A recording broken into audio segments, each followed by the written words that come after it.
Bom, então eu vou começar pela ordem que está aqui no nosso programa. Eu vou passar a palavra para o Ricardo Jacques, das redes dos trabalhadores do ramo bancário da Contraf. Obrigado, Felipe. Boa tarde, companheiros e companheiras. Depois de um almoço, uma feijoada, eu pensei que eu estaria dormindo aqui, mas vamos ter que trabalhar, né? Bom, ontem o companheiro Abelha, que é o nosso secretário de organização, apresentou a experiência na outra sala, para quem teve a oportunidade de ver, a experiência da rede de um dos bancos, que é o Bradesco, né? Apesar da programação estava o Carlos Cordeiro, do Itaú, mas a vida é tão dinâmica que ontem, no mesmo horário, tinha uma negociação com o Itaú, a direção do Itaú e o Unibanco, sobre a questão da fusão, e aí estava inviabilizado ele ou qualquer pessoa, né, da rede em estar aqui no debate ontem, por isso que foi o Bradesco. E o objetivo era apresentar a especificidade de como funciona uma rede do setor bancário, né, a exemplificação foi, no caso, a rede do Bradesco, do dia a dia. Bom, a minha apresentação ela é mais conceitual, sobre as redes bancárias. E eu quero começar localizando a diferença entre o setor bancário e vários outros setores. A gente viu aqui no decorrer do seminário como existem matrizes diferentes de redes, né? No setor bancário, diferente, por exemplo, da última que nós vimos aqui, da Volkswagen, né? O companheiro que antecedeu a gente, ele apresentou, nós temos uma rede que é mundial e no Brasil nós temos 5 plantas. Né?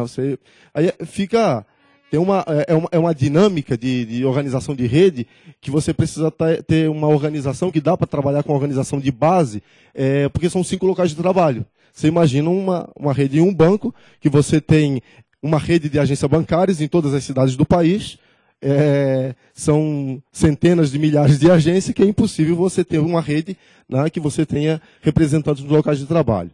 Portanto, a forma de organizar redes no setor bancário, ela tem um padrão diferenciado. E ela tem funcionado. E eu vou começar... Agora vai. Bom, primeiro eu só vou localizar a entidade propriamente dita, que é a Contraf, a Confederação Nacional dos Trabalhadores do Ramo Financeiro, que é uma entidade que sucede, não organicamente, a antiga CNBCUT, na realidade é uma outra confederação. Ela representa hoje 107 sindicatos de bancários, mais um sindicato de trabalhadores de mercado de capitais. Tem 9 federações filiadas a ela, que compõem essa confederação que ainda busca ser do ramo financeiro, mas que está num processo, né, de formação desse ramo financeiro. Bom, a Contraf é uma entidade que negocia, e já vem desde a época da CNBCUT, do DNBCUT, negociando para a categoria bancária do país inteiro. Nós temos uma convenção coletiva nacional esta, que faz parte de um processo organizativo da categoria bancária, com negociações centralizadas, e uma convenção coletiva que vale para todos os trabalhadores bancários de todos os bancos em todo o país. Bom, obviamente, para você ter uma convenção coletiva nacional, você precisa ter um processo organizativo muito grande, né? Bom, isso é a convenção coletiva da categoria. Depois nós temos a necessidade de dialogar com os elementos, com as demandas específicas de cada empresa. Depois de uma campanha salarial, exemplificando, né? Depois de uma campanha salarial, nós temos as chamadas negociações permanente banco por banco para discutir questões específicas. Isto só é possível através de um processo de organização e de conhecimento daqueles que trabalham na própria empresa. Então, nós temos, dentro da Contraf-CUT, uma organização de redes por empresas, por banco, que a gente chama de COI, que é Comissão de Organização dos Empregados. Essa COI, ela tem uma característica, ela não tem poder, não tem autonomia. Ela é subordinada à direção da Contraf-CUT e o Comando Nacional dos Bancários. Ela tem 2 papéis fundamentais. Durante a campanha salarial da categoria de negociação sobre a convenção coletiva, ela tem o dever e a obrigação de municiar a executiva, o Comando Nacional dos Bancários, sobre questões internas de cada um dos bancos para ajudar no processo, né, de mobilização, no processo de reivindicação e no processo de negociação com os bancos, com a FENABAN. E, obviamente, depois ela tem um papel de negociar especificamente com cada empresa as suas demandas, as suas especificidades. né? Então, esse é um dos papéis da COI. Ela não tem autonomia, ela não pode negociar nada que seja que esteja na mesa de negociação da FENABAN. Ela só pode negociar especificidade e sempre sob coordenação da Contraficute e do Comando Nacional dos Bancários. Por isso que ela não tem autonomia, mas ela joga um papel fundamental porque ela discute a especificidade e a realidade do detalhamento das demandas de cada trabalhador bancário e de cada banco no país. Então, para localizar essa questão das redes dentro da Contraficute, dentro do caráter nacional. E depois vou entrar também na caracterização internacional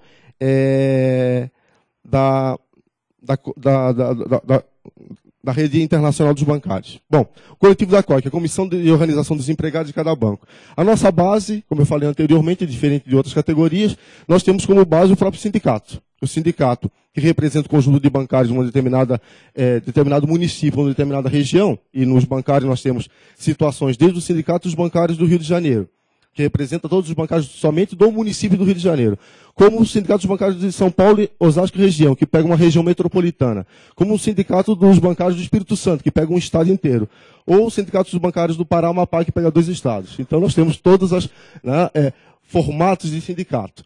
Então, esse sindicato eles têm um trabalho rotineiro, diário, em contato com o seu coletivo de dirigentes sindicais nos locais de trabalho, fazendo o debate e identificando os problemas em cada local de trabalho. E todos os mecanismos que o sindicato tem de atuação política, e de atuação sindical na sua base. Então, nossa base, a base das quais são os sindicatos, quando cada sindicato define representante em cada um dos bancos para fazer parte de um coletivo que no primeiro momento é um coletivo. Bom, o conjunto do sindicato conforma uma federação. E dentro da lógica de COI, tem um coletivo estadual de cada banco.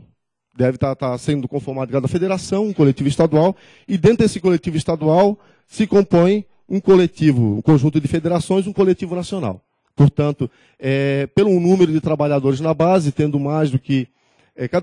Cada COI praticamente tem 22 membros nacionalmente, de todos os bancos privados, com exceção ao Banco do Brasil, que são 11. Com uma definição já histórica no Banco do Brasil, são 11 os membros da Comissão de Empresa dos Funcionários do Banco do Brasil, que tem um nome diferenciado. E a Caixa Econômica também um nome diferenciado, que é a Comissão dos Empregados da Caixa Econômica Federal. Então, Comissão de Empresa dos Empregados, é CEE, Caixa e CEBB. E os de bancos privados se chama COI, Comissão de Organização dos Empregados, são essas denominações que nós temos, aí compõe o coletivo das COIs que fazem todo esse trabalho de municiar o Comando Nacional dos Bancários, de municiar a direção da Contraf, negociando, mas não tendo autonomia, porque tem que se respeitar naturalmente uma lógica de categoria que é o mais fundamental nesse processo. Bom. Aí está, isso é uma caracterização política anterior, mais estrutural, e na organização política está aí. Nós temos a direção da Contraf, a sua executiva, e sob o comando dela estão as comissões de cada uma das empresas, e também estão os coletivos, que nós temos alguns coletivos, que também é lógica de rede, naturalmente. Nós temos o coletivo, sob a minha responsabilidade, está o coletivo internacional, onde, temos demanda na área internacional, nós chamamos os principais coordenadores de bancos internacionais ou multilatinos e conformamos a discussão do dia a dia da política internacional dos bancários da CUT, que, por sua vez, contribui nesse mesmo espaço coletivo internacional da CUT, na produção da política da CUT nacional no seu coletivo coletivo internacional da Secretaria de Relações Internacionais da CUT. Bom, que é mais ou menos a mesma lógica que tem a CUT nacional. Agora vamos entrar na questão mais propriamente dita das redes internacionais. Nós temos no setor bancário durante muito tempo esse processo de organização de redes em bancos, que elas fazem parte do nosso processo de organização de categoria propriamente dita. O que conformou esse processo de organização na Convenção Coletiva Nacional, começando naturalmente por os bancos mais bem organizados no país, que foi os bancos públicos, nos estados, os bancos estaduais antigamente, e a Caixa Econômica e o Banco do Brasil. E, posteriormente, nesse processo, a organização em cada um dos bancos privados. Quando entrou o projeto CUT-Multis, e nós já estávamos num processo de organização internacional, promovido incentivado pela coordenadora das centrais sindicais do CONISU, que no ano de 89, na cidade de Montevidéu, na sua primeira cumbre, realiza a sua primeira cumbre sindical, e que vamos ter agora nos próximos dias mais uma das cumbres sindicais que vai ser em Salvador, na Bahia. Na sua primeira cumbre em Montevidéu, ela define que uma das formas de você trabalhar ação política entre as centrais sindicais da região seria fazer um trabalho também por setor.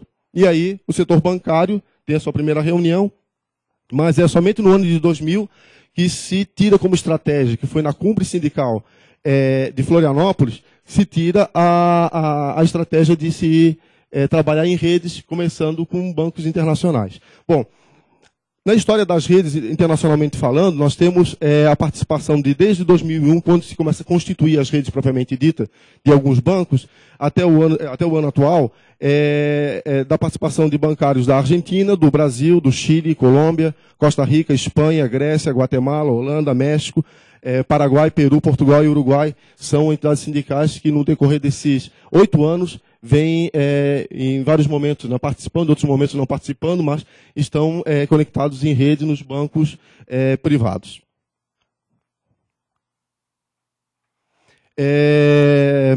Lá a coordenadora centrais sindicais do CONISU, na declaração de Florianópolis, queria duas comissões. A comissão do Santander e a comissão do BBVA, as duas redes. E só é constituído, na prática, no ano de 2001, porque foi em dezembro de 2000 que foram constituídas as redes do Santander e do BBVA. Por que Santander e BBVA? Porque é os dois maiores grupos financeiros em atuação na América Latina, e nós, obviamente, como toda e qualquer organização, você não tem perna para dar conta de demandas de todas as empresas, porque todas as empresas têm demanda, mas tem que começar por algum lugar. E, obviamente, começamos pelos bancos maiores em atuação na América Latina, e os dois, por acaso, eram espanhóis e tinham de imediato o apoio das comissões obreiras, que logo em seguida veio o apoio da FES, o RT da Espanha também. Então, em 2001, aí de lá para cá, vem as reuniões anuais, no Santander tem tido reuniões praticamente todos os anos, só não teve reunião no ano de 2002, mas no 2001 tiveram 2 reuniões. O BBVA, aqui em particular, o BBVA foi conformada a Constituição em Santiago, no Chile, em 2001, e mesmo em 2001, em dezembro, teve a primeira negociação mundial com a Comissão de Empresa do Banco, então, com a Direção Mundial do Banco. O banco, o objetivo inicial era que o Santander e a direção do BBVA reconhecessem a coordenadora das centrais sindicais de CONISU e com o apoio da UNE, como a legítima representante dos trabalhadores organizados na região. Bom, o BBVA de imediato aceitou dialogar, assinou na oportunidade um acordo de intenções, e o Santander, de lá para cá, até no dia de hoje, a gente caracteriza ele como a empresa mais antissindical, porque em nenhum momento aceitou sentar com os trabalhadores organizado, internacionalmente. A gente pede a Contraf, várias vezes já pedimos, já solicitamos reuniões em Madrid para discutir questões específicas do Santander no Brasil. Eles não têm muita dificuldade de você conseguir audiência com a direção do banco lá em Madrid, mas a Contraf sozinha. Se a Argentina pedir também, não tem problema. Se outro país pedir também, parece que não tem problema. O problema é se a gente diz que vamos juntos. Aí eles não aceitam. Então, uma postura extremamente antissindical, não reconhece a organização sindical internacional, e tem essa postura de dialogar apenas individualmente, como forma também, como estratégia por parte da empresa, de não fortalecer a relação dos trabalhadores e não reconhecer, portanto, eles em redes. E o BBVA não, o BBVA, desde o primeiro momento, ele já reconhece essa postura, a rede propriamente dito. Depois, constituímos a rede do ABN no ano de 2003, a do HSBC em 2004. Lembrando que no ano de 2004 entra o projeto Cutimut, que vem dar um gás assim, importantíssimo no processo. Primeiro, num processo de inclusão das redes brasileiras num processo de diálogo internacional. Porque até então as redes, nos anos de 2001, 2002 e 2003, elas estavam numa caracterização mais entre alguns poucos dirigentes de cada um dos países. E quando entra o projeto Cutimut, não, viabiliza a participação do conjunto das redes brasileiras, né, dos bancos brasileiros que estavam em rede, nos seminários internacionais, conectando toda a rede à representação sindical internacional de cada um dos países. Então, inicia isso no ano de 2004. E, então, a Constituição já do HSBC já vem nesse marco, conjuntamente com o projeto CUT-MUTS. Bom, como eu falei anteriormente, o processo internacional começa pela Coordenadora Centrais Sindicais de Conisul, que tem o apoio de imediato da UNE, mas a UNE não tira, não tem suas próprias comissões. É num seminário que acontece em Assunção, no Paraguai, em 2004, que se tira a decisão de iniciar um processo de criação de comitês da própria UNE, que é o nosso sindicato global. Mas também se tira a decisão de que esses comitês trabalhariam em conjunto com os comitês da coordenadora. Qual o problema? A coordenadora Centrais Sindicais, ela tem como base política 5 países. Brasil, Argentina, Uruguai e Paraguai, que são os países, as centrais sindicais que compõem a coordenadora. E o nosso trabalho ultrapassava o limite geográfico dos 5 países. Com o apoio da UNE, isso permitiria, né, dialogar com o movimento sindical de outros países. Mas a UNE deveria ter, na realidade, esse papel de puxar e de coordenar esse processo. Mas, como não tinha essa política ainda, ela apoiava o trabalho da coordenadora, mas depois decidiu criar suas próprias redes, mas com a decisão política de trabalhar de forma conjunta. Então, é criado ali, e na primeira conferência é criado outras redes. Portanto, nós temos 8 redes de bancos criados na UNE. Na coordenadora são 7 no total. Depois nós criamos redes de empresas multilatinas, que é o Banco do Brasil, o Itaú e o Unibanco, são 3 empresas brasileiras, e o FCIB, que é First Caribbean International Bank, que é um banco da região das Ilhas do Caribe, que é um banco também multilatino, que também tem uma rede propriamente dita. Essa não se reúne nas famosas redes conjuntas, porque elas sempre se dão no Brasil e todos os dirigentes sindicais só estão no Chile. Já passei por aí, já adiantei. Dizer, para finalizar, o projeto CUT-MUTS tem dado às redes bancárias brasileiras, as 6 redes que nós temos hoje, que é HSBC, ABN, que está se fundindo com o Santander, Itaú, que está se fundindo com o Unibanco, o Banco do Brasil, além do BBVA, que sempre se reúne conjuntamente com a gente, apesar de não ter mais no Brasil, tem sido um dos instrumentos fundamentais para impulsionar a organização da categoria bancária na região. A gente não só faz diagnóstico, a gente nas redes propriamente dita, a gente também, as reuniões anuais que a gente realiza é para não só identificar os problemas, mas para tirar um plano de ação para o ano seguinte, que a gente possa trabalhar de forma conjunta, em toda a região, toda a América Latina e Europa, ações sindicais conjuntas. Na última reunião que aconteceu agora nos dias 20 e 21 de dezembro, por conta da crise financeira mundial, nós tiramos como uma campanha internacional que estamos lançando nesta semana, que começou no dia 8 e termina no dia 12, lançando uma campanha internacional sobre a proteção do emprego e condições de trabalho no setor bancário. Está saindo, vou fechar aqui, saiu o jornal Rede Global Bancária, este está em espanhol, é do Grupo Santander, é um A4, que está sendo distribuído para os trabalhadores do Santander durante esta semana, em todo o continente.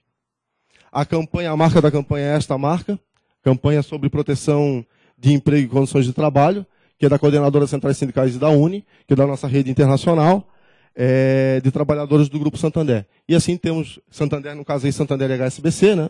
Desculpe, Santander e ABN, tem do Banco do Brasil, a jornada do Banco do Brasil foi na segunda-feira, a do Itaú foi no dia de ontem, hoje está acontecendo a do BBVA em todo o continente, né? Não tem no Brasil, portanto o Brasil não está tendo nenhuma atividade hoje. Amanhã é do HSBC. E na sexta-feira finalizo com Santander e ABN. Né? Então, mostrando um pouco do trabalho que a gente realiza. Dificuldades são muitas. Né? Afinal de contas, apesar do setor bancário ter uma estratégia e um longo caminho de organização na categoria bancária a nível nacional, a gente tenta dar essa contribuição a nível internacional para a gente criar redes e movimento que viabilize condições uma outra condição de trabalho para os bancários da região que facilite a vida de cada um deles. A UNE, a coordenadora, tem buscado canais de negociação para negociar os chamados acordos marcos internacionais. Com a FENABAN já assumiu para si negociar, e estamos num processo de diálogo com a FENABAN, Federação Nacional dos Bancos, para assinar futuramente um acordo marco para o setor bancário, para os bancos de capital nacional. Portanto, todo e qualquer banco brasileiro que atua no fórum do país teria uma responsabilidade ou compromisso de seguir esse acordo marco internacional. Estamos num processo, tivemos já 2 reuniões com a direção da FENABAN, porque nós reivindicávamos negociação específica com o Itaú, com o Unibanco e o Banco do Brasil, com esse objetivo, né? E a FENABAN puxou para si esse debate, apesar de não ser uma entidade internacional, ela não pode falar por empresas multinacionais, mas para os bancos brasileiros que têm sede no Brasil, pode assinar um acordo, né? E que tem como objetivo valer para todos os países do mundo onde as empresas de capital brasileira, de capital multilatino, portanto, estão presentes. Santander, temos perspectiva de, pela primeira vez, ter um processo de negociação internacional, ter uma sinalização para o banco, por parte da direção do banco aqui no Brasil, de buscar canais com Madrid nessa perspectiva. HSBC, como foi realizado há 2 anos atrás, o primeiro encontro entre a direção internacional do ABN com a representação internacional dos trabalhadores do ABN, o HSBC também vem nessa mesma perspectiva. E, obviamente, essa experiência do ABN pressiona também o Santander, que agora nesse processo de fusão. Por isso, dessa pressão para cima do Santander de ter uma primeira rodada de negociação internacional nessa perspectiva. Os acordos marcos internacionais têm como base os direitos fundamentais do trabalho, principalmente aqueles que estão previstos nas convenções da OIT, nas diretrizes da OCDE e no Pacto Global da ONU. Bom, fico por aqui que eu já passei demais. Obrigado, Ricardo. Vou passar a palavra agora para o Greg, né, da Escola Sindical Nordeste, que vai falar sobre as redes e a tecnologia da informação e da comunicação. 15 minutos, Greg. Boa tarde a todas e a todos. Já vou me desculpando aí com o mediador, que eu acho que eu também vou extrapolar no tempo aí dos 15 minutos. Até porque o tema que está colocado, né, redes e as tecnologias da informação e comunicação, é um seminário aqui para uma semana inteira para a gente tentar entender um pouco isso. A questão das redes, eu adoro rede. Principalmente aquelas que você pendura assim de um lado do outro da parede e bota o filho do lado para balançar, porque aí nos tira o pé do chão e a gente resgata um pouco as utopias, a possibilidade de construção de um novo, né? Mas assim, para mim é um prazer imenso estar aqui com vocês dialogando sobre esse tema. Sou da área de informática e acho que a gente discute muito pouco as tecnologias. Eu estava provocando o Dudu ali fora. Eu gostaria muito de estar aqui agora sendo passada essa minha intervenção para o Brasil inteiro. Essa câmera está ligada na internet e no site do Observatório está disponível online o que a gente está dialogando aqui. Mas o próximo já está agora garantido isso, né? Então, pois é, isso eu tenho provocado a CUT já desde o Fórum Social Brasileiro lá, quando o SPI estava na comunicação ainda, a gente não consegue avançar com essa dimensão geográfica imensa, apenas nós, afortunados e privilegiados, que participamos desse debate. O restante fica tudo lá, aguardando os ruídos que a gente leva, porque não consegue passar tudo, né? E a rede, que eu faço parte, a rede CUT, continua desarticulada, desestruturada e sem conseguir passar o que os dirigentes precisam.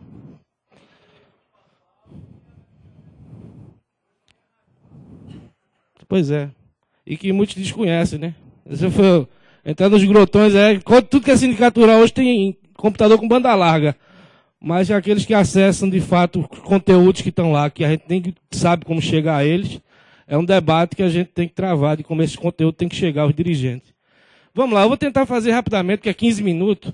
Eu relacionei um bocado de coisa assim sobre a evolução da tecnologia. Eu vou ler rapidamente aqui para a gente poder chegar lá. Na realidade, eu vi as palestras que colocaram que essa questão, desde quando a gente se entende por sociedade, que as redes existem, né? A comunicação está aí, a tecnologia, mas desde antes de Cristo, né, os babilônios desenvolveram lá o ábaco. E aí começa, os egípcios e os romanos inventaram o relógio, Aí surgiu a base binária, tem invenção na questão do conceito de algoritmo, invenção de calculadora. Aí vem a primeira ligação de transmissão a cabo, máquina de escrever, telefone. Aí o tal do Thomas chegou lá e inventou música via o cilindro de chumbo. Depois Graham foi e mudou esse cilindro de chumbo por um disco de ferro, que era plano, e que ficava passando assim e rolando música também. Telegramas sem fio, surgimento da memória magnética, os primeiros teleprocessamentos, surge a gravação elétrica, primeiro computador interligado ao telefone. Isso aí, os anos vão passando. Surge o primeiro computador que era do tamanho dessa sala aqui, cheio de válvula para poder processar as informações. Surge os LPs, que ainda hoje eu tenho em casa, alguns guardados, relíquias. Aí logo depois, em 58, os estereofônicos. Aí surge linguagem de programação, internet logo em seguida, surgimento dos microcomputadores. Aí vem o primeiro e-mail que foi enviado lá em 71. A chegada das TV a cores foi aqui no Brasil, foi o maior sucesso. Agora pouquíssimos tinham acesso, né, em 72. Em 74, primeira rede comercial, surge os PCs. E aí causa uma transformação tremenda no nosso mundo. Logo depois surge o Walkman, que ainda hoje está por aí. A questão da Microsoft vem logo em seguida, né? No ano de 80. A IBM surge também com o PC. Nasce o som digital. O Compact Disc em 82. Aí o TCP/IP, o modem, o Windows, o CD-ROM, o primeiro vírus que surge lá em 85, né? A web, né, que está aí colocada, o World Web, o Home Theater, o DVD, o primeiro celular, e veio o Linux, né? Quase 10 anos depois surge o Linux aí, em contraponto ao que está colocado como software proprietário, e é um tema que a gente tem que aprofundar e muito, porque isso tem tudo a ver com solidariedade, com economia solidária, com um novo modelo de sociedade, com discussão de direito de propriedade, de patentes e por apropriação do capital e por aí vai. Então não dá para o movimento sindical não colocar isso como ordem de prioridade nas suas discussões daqui para frente. Primeira geração dos celulares, aquele celular ali que surgiu no Rio de Janeiro, ele era móvel, agora só cabia dentro de um carro. Será que daqui a meia hora o celular chega aí? Era desse tamanhozão assim, pesava 10 quilos, e era 22 mil dólares, se não me engano, para ter um acesso a um aparelho desse que você pagava antecipado.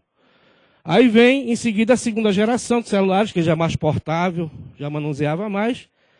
Mas na frente, a gente tem o início da privatização aqui no Brasil, que foi um processo muito difícil, que a classe trabalhadora atravessou não só com a telefonia, mas com todas as áreas. Surge MP3, o Super Audio CD, o bug do milênio em 2000. Aí surge a terceira geração, que trata convergência, juntando tudo, informação, texto, fotografia, tudo que é o que a gente está vivendo hoje, nesse momento. Comunicação Wi-Fi, o iPod, o web, o 3G, aí por aí vai. E aí eu coloquei algo que está colocado como, pelo menos, proposta de governo, de perspectiva mais para frente, né? Pelo menos o governo diz que até 2010, todas as escolas do país vão estar informatizadas, com banco de dados, banda larga e tudo mais. Até 2005, a cobertura de TV digital vai estar em todo o país, né? Então, depois de 2015, não vai ter mais a TV analógica, a partir de 2016, aliás. Bom, eu ia passar um vídeo, mas não vou não, porque o tempo é curto, não dá tempo, que resgatava um pouco essa história para a gente até visualizar e entender melhor, mas fica para um próximo momento. E aí o seguinte, aqui foi uma palestra que o meu amigo Alex proferiu lá, que eu achei muito interessante. Quando você vem colocando aqui de forma bem clara as práticas sociais da tecnologia, como é que elas funcionam. Né? Você pega a parte do passado da indiferença, que tratava arte, religião, ciência, e o mito se confundindo, né, com a metáfora de céu, cruz, o Deus, o escriba, a mitologia, a oralidade, então todo esse processo. Em seguida, com a evolução, você tem a parte do conforto, do controle da transformação, da natureza e da descaracterização do racionalismo. Aí entra a questão do religioso, luzes, da questão da ciência, do progresso, da função, da questão da propriedade intelectual, do modelo, dos bancários que estão colocados aí dentro desse processo, educação à distância, economia, jornal, rádio, TV, e por aí vai, web. E logo em seguida, que é o que está colocado para esse próximo momento, que a gente está começando a vivenciar que essa nova sociedade se constrói, a sociedade da informação, a ultrapassagem das linhas temporais geográficas, que aí entra a questão de rede, a sabedoria das multidões, a autoria coletiva, a questão da economia do trabalho imaterial, os meios de convergências e de ligações de equipamentos, de software, e não ter barreiras. Se eu tivesse uma apresentação aqui no OpenOffice, com certeza não ia passar no Windows. Ainda ia ter dificuldade tecnológica aqui para vocês verem. Então, isso é algo que é fundamental se a gente quer avançar. Adianta aí, Alex. Aí, assim, eu vou passar rapidamente com o que é a rede CUT. Eu acho que todos aqui conhecem, né? Mas é bom para a gente ter uma ideia, né, que ela tem essa quantidade de trabalhadores na sua base, e um número ainda bastante pequeno de trabalhadores sindicalizados, que precisa ampliar, e tem uma organização horizontal e uma organização vertical, além de contar com entes e parceiros vinculados a essa estrutura. E aí, para visualizar melhor, eu fiz um gráficozinho, e me perdoem aí a inabilidade da montagem de gráfico, que é isso, a sua estrutura horizontal, está nos 26 estados e lá no Distrito Federal, a gente tem CUT, as estaduais, 3.299 sindicatos filiados, com 7 milhões de trabalhadores filiados e 21 milhões de trabalhadores na base. Então não é uma rede pequena, é uma rede imensa e de muita responsabilidade. Na sua estrutura vertical, entes e parceiros, ó, com o que a gente se relaciona. E não é pouca coisa. É uma rede imensa que precisa se dar os nó, se atar direitinho, para que a comunicação possa fluir. Porque a gente tem federações, confederações, tem DIEESE nesse processo, como observatório, ADS, toda a estrutura da economia solidária criada e montada, que está discutindo um novo modelo de desenvolvimento, um novo contraponto. E aí todo mundo, e aí essa crise, o que é que tem a ver com a gente? Tem tudo a ver. Estamos na era de a gente tentar construir um novo modelo para desenvolver, novo modelo econômico para esse país. E isso está acontecendo em vários locais. Né? Adianta. Bom, vou ter que correr.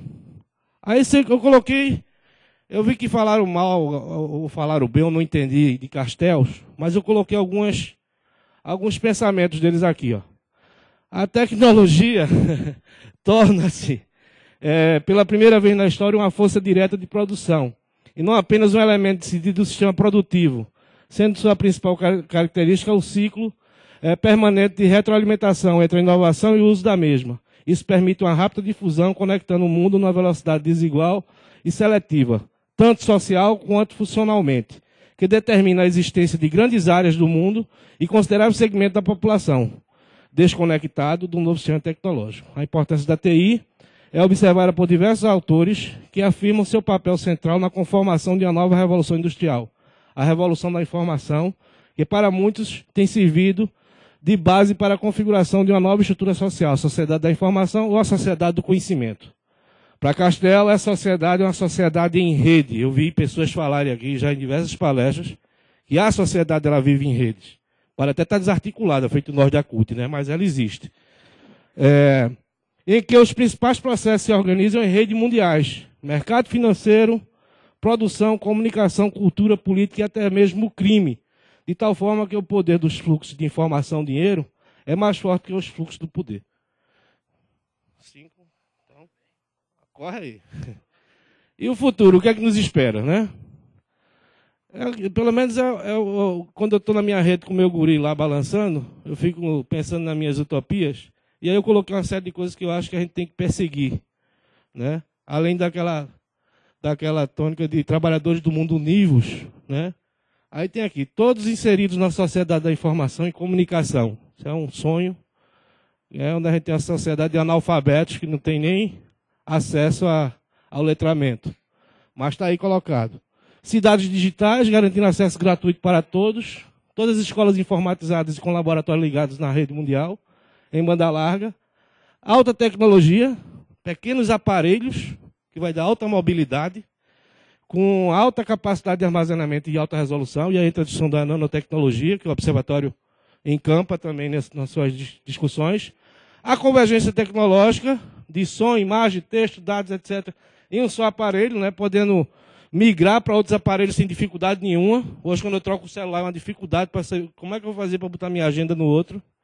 Né? E aí, nem 50% dos recursos que o celular tem a gente consegue usar no nosso cotidiano. É uma falta de conhecimento, muitas vezes. A convergência entre as redes, né? Grandes redes dialogando, se articulando mundialmente, já existe isso. A gente viu aqui os relatos, inclusive, que isso já está acontecendo. Conexão sindical como ferramenta da CUT para formação, comunicação, mobilização, integração e militância. Eu estou bastante empolgado com isso aí. Recentemente tive a grata satisfação de ser apresentado ao Conexão Sindical e eu percebo que muita gente está encampando a ideia. É um espaço muito legal. Na questão da educação à distância, que tem a ver também com a Conexão Sindical, componentes eletrônicos ecologicamente corretos, né? Tem alguns empresários ainda estão montando os gabinetes, por exemplo, de celulose de papel, os gabinetes. Chips, que é ecologicamente mais correto que os atuais que estão aí colocados. Então, isso é um debate que acontece no meio científico também. Porque o lixo eletrônico é outro mal que a gente enfrenta com os avanços tecnológicos. O que é que a gente faz com aquele PC que ficou velho? Né? Vai dando para um, dando para outro, mas chega num ponto lá que ele não consegue mais fazer nada. Então, aquele vai para onde? O lixo comum. E tudo isso tem radiação, tem um bocado de coisa que fica aí poluindo o meio ambiente. E a gente está pouco se preocupando nem com a pilha, nem com o celular que a gente usa. Quando o descarte vai ser feito, a gente tem preocupação com isso. E deveria ter. Todos nós.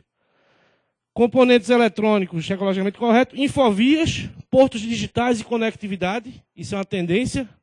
Inclusive os governos buscam isso.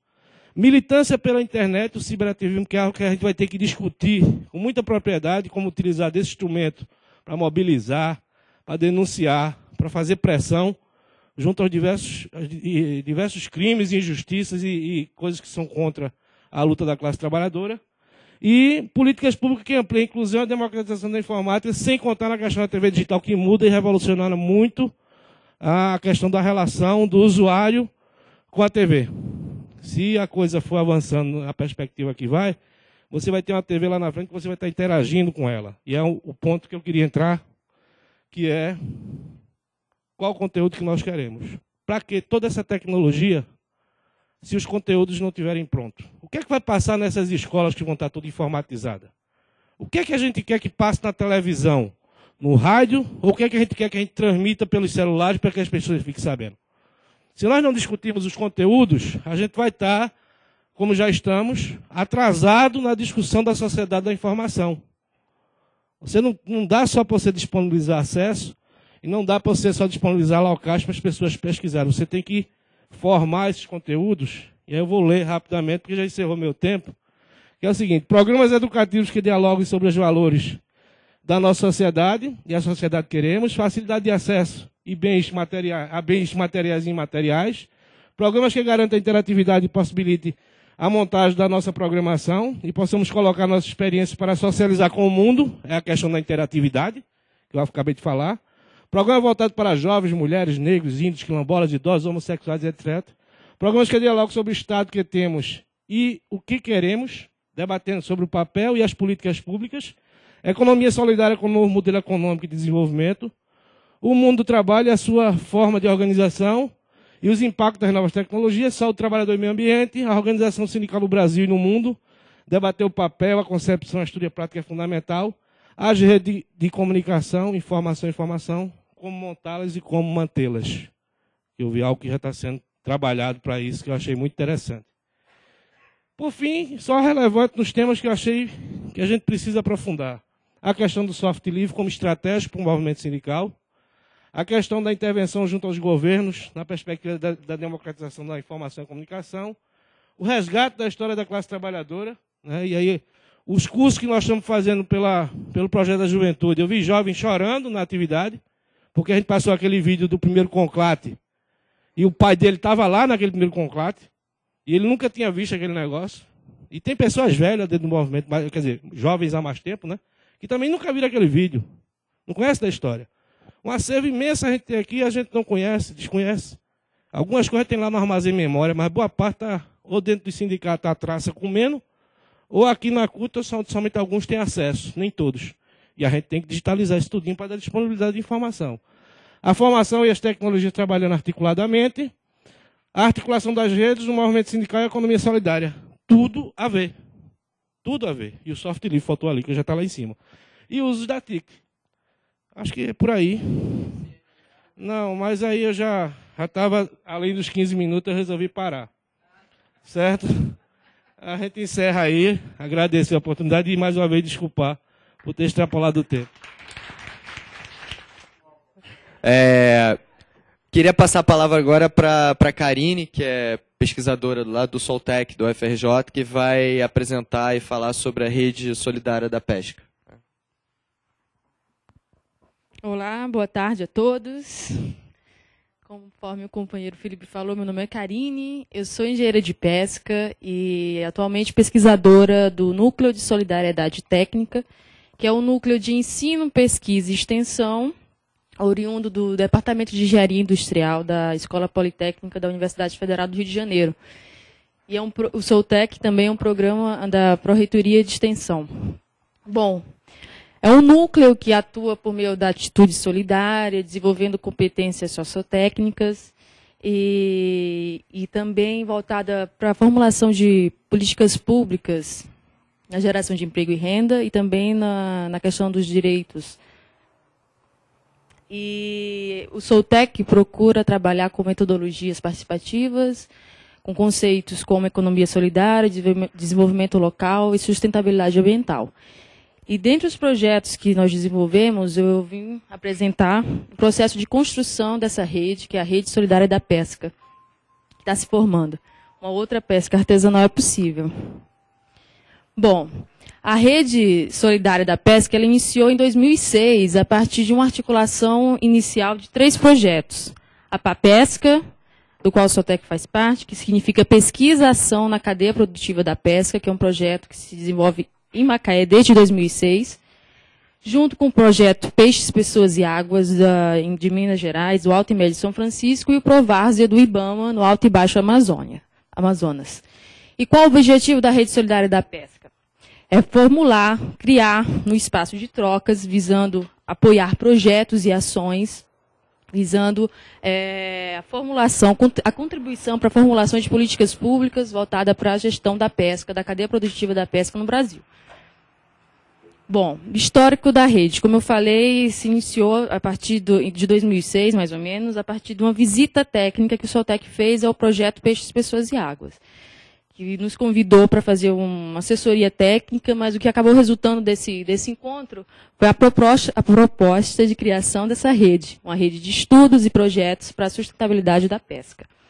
Bom, a partir daí, com o apoio da CIDA, Agência Internacional para o Desenvolvimento Canadense, acho que é isso, foram realizados 2 seminários. O primeiro, sistematizando as lições aprendidas no Alto e Médio São Francisco, em Macaé, que aconteceu em dezembro de 2006, e o segundo, seminário das experiências em Macaé, Alto e Médio São Francisco, as diretrizes de implantação, que foi no início do ano passado.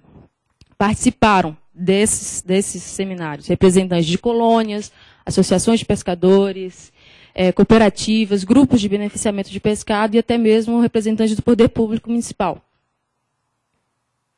Bom, e a articulação política da rede. Para que essa articulação política fosse possível, foram realizadas algumas idas a Brasília, onde foram feitas reuniões com os órgãos governamentais federais, conforme o exemplo, SENAIS, que é a Secretaria Nacional de Economia Solidária, a SEAP, Secretaria de Agricultura e Pesca, MDA, MMA, IFAM, enfim, cuja finalidade era a troca de experiências e as possibilidades de apoio financeiro, econômico, enfim. A partir daí o terceiro encontro da rede aconteceu em setembro de 2007, na terceira reunião em Brasília, cujo tema foi Construindo o Programa Solidário da Pesca. Tiveram presentes representantes tanto do governo quanto da própria rede. E o resultado desse encontro lá em Brasília foi a criação de um relatório onde foram definidos possíveis eixos temáticos de atuação da rede, que são esses que estão aí. No total, são 7 eixos temáticos: geração de trabalho e renda, gestão compartilhada de recursos naturais, seguridade social e segurança no trabalho, equidade étnica e de gênero, comunicação, resgate e valorização da cultura do pescador e a educação continuada e gestão social. Esta última, pode passar, Alex, foi definida como eixo prioritário transversal de todas as ações dentro da Rede Solidária da Pesca. E dentro desse eixo temático foram definidas as seguintes linhas de atuação, que é alfabetização, elevação da escolaridade, qualificação profissional, identidade e valorização cultural do pescador, autogestão e a formação de agentes locais de desenvolvimento solidário. Alex. Bom, fortalecendo a rede. Foi enviada uma proposta também para o governo, cujo título do projeto foi Fortalecendo a Rede Solidária da Pesca, também visando o apoio político, né, financeiro e econômico para a sustentabilidade da rede. Durante esse período foram realizados ainda 2 cursos. Um curso de gestão compartilhada da pesca em Pirapora, em novembro de 2007, e um segundo no início de 2008, que foi feito em Macaé, um curso também sobre gestão compartilhada da pesca. Esses cursos foram ministrados pelo pessoal do Provárzia.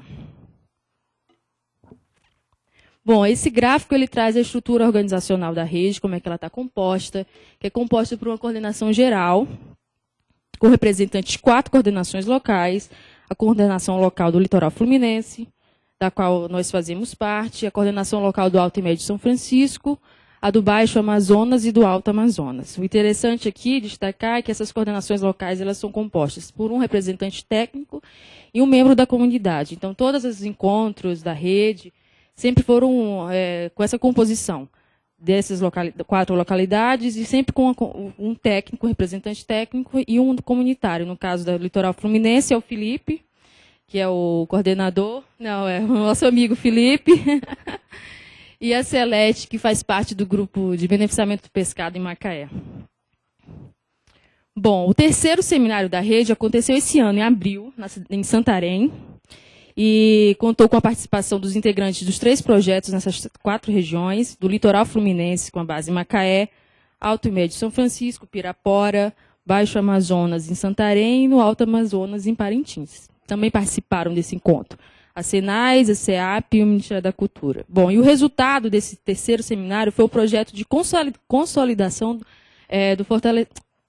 do projeto de fortalecimento da rede, ou seja, foi confirmado que a educação continuada seria o eixo prioritário transversal de todas as ações da rede, que seria também construído um projeto da pedagogia da pesca. Bom, esse slide traz o plano de ações que foi criado em 2008 e 2009, mas, na verdade, ele está um pouco comprometido, porque, por conta dos recursos, a Senais ficou de disponibilizar alguns recursos para capacitação, principalmente, oficinas de captação nas 4 regiões, mas, enfim, não vem ao caso. Nesse plano de ações estão previstos contratação de coordenadores e apoio técnico, oficinas para a construção desse projeto da pedagogia da pesca, oficina de capacitação nas 4 regiões, como eu já falei, reuniões de implementação, monitoramento, avaliação, enfim. É só para ilustrar um pouco do nosso plano, que apesar de eu não sei onde que nós estamos mais ou menos, porque ele realmente está um pouco comprometido, mas enfim. Só para ilustrar mesmo. Bom, e importante destacar que essa articulação nacional de construção da Rede Solidária da Pesca, ela tem favorecido uma forte mobilização local no litoral fluminense, que é o surgimento da Rede Solidária da Pesca no litoral fluminense. E como foi que isso tudo começou? A partir de uma oficina, num festival, na verdade, que a UFRJ realizou no município de Cabo Frio, que nós tivemos a oportunidade de realizar uma oficina de sensibilização da comunidade de pescadores para apresentar a rede, o que era essa rede que estava sendo construída para a comunidade local. E aí, a partir dessa oficina, surgiu a proposta de realização do 1º seminário da Rede Solidária da Pesca no litoral fluminense, que aconteceu há pouco tempo atrás, nos dias 10 e 11 de outubro, em Barra de São João, distrito de Casimiro de Abreu. Bom, a partir daí foram realizados mais 10 encontros, onde foi composta uma comissão organizadora com representantes de Macaé, de Cabo Frio, Casimiro de Abreu, Arraial do Cabo, Búzios e Rio das Ostras. O seminário contou com a participação de aproximadamente 110 pessoas, com representantes de 42 entidades. São as entidades que participaram em Búzios, Associação de Pescadores da Praia Rasa, de Arraial, Projeto Ressurgência, Cefet Química, Cabo Frio, a Colônia de Pescadores, Associação dos Amigos da Gamboa, Guarda Marítima Municipal, em Macaé, além da colônia, também a Secretaria de Pesca, os grupos de beneficiamento de pescado, Casimiro de Abreu, também as associações livres de agricultores, de Barra de São João, também não está aí, mas representantes também da Secretaria de Meio Ambiente, Agricultura e Pesca, e representantes também do Estado, no caso do Instituto de Pesca, a FIPERJ, e a PAPESC, o FRJ. Vou tentar correr um pouquinho mais. Bom, e durante esses 10 encontros preparatórios para a realização desse seminário, foram discutidos a metodologia que seria adotada nesse seminário.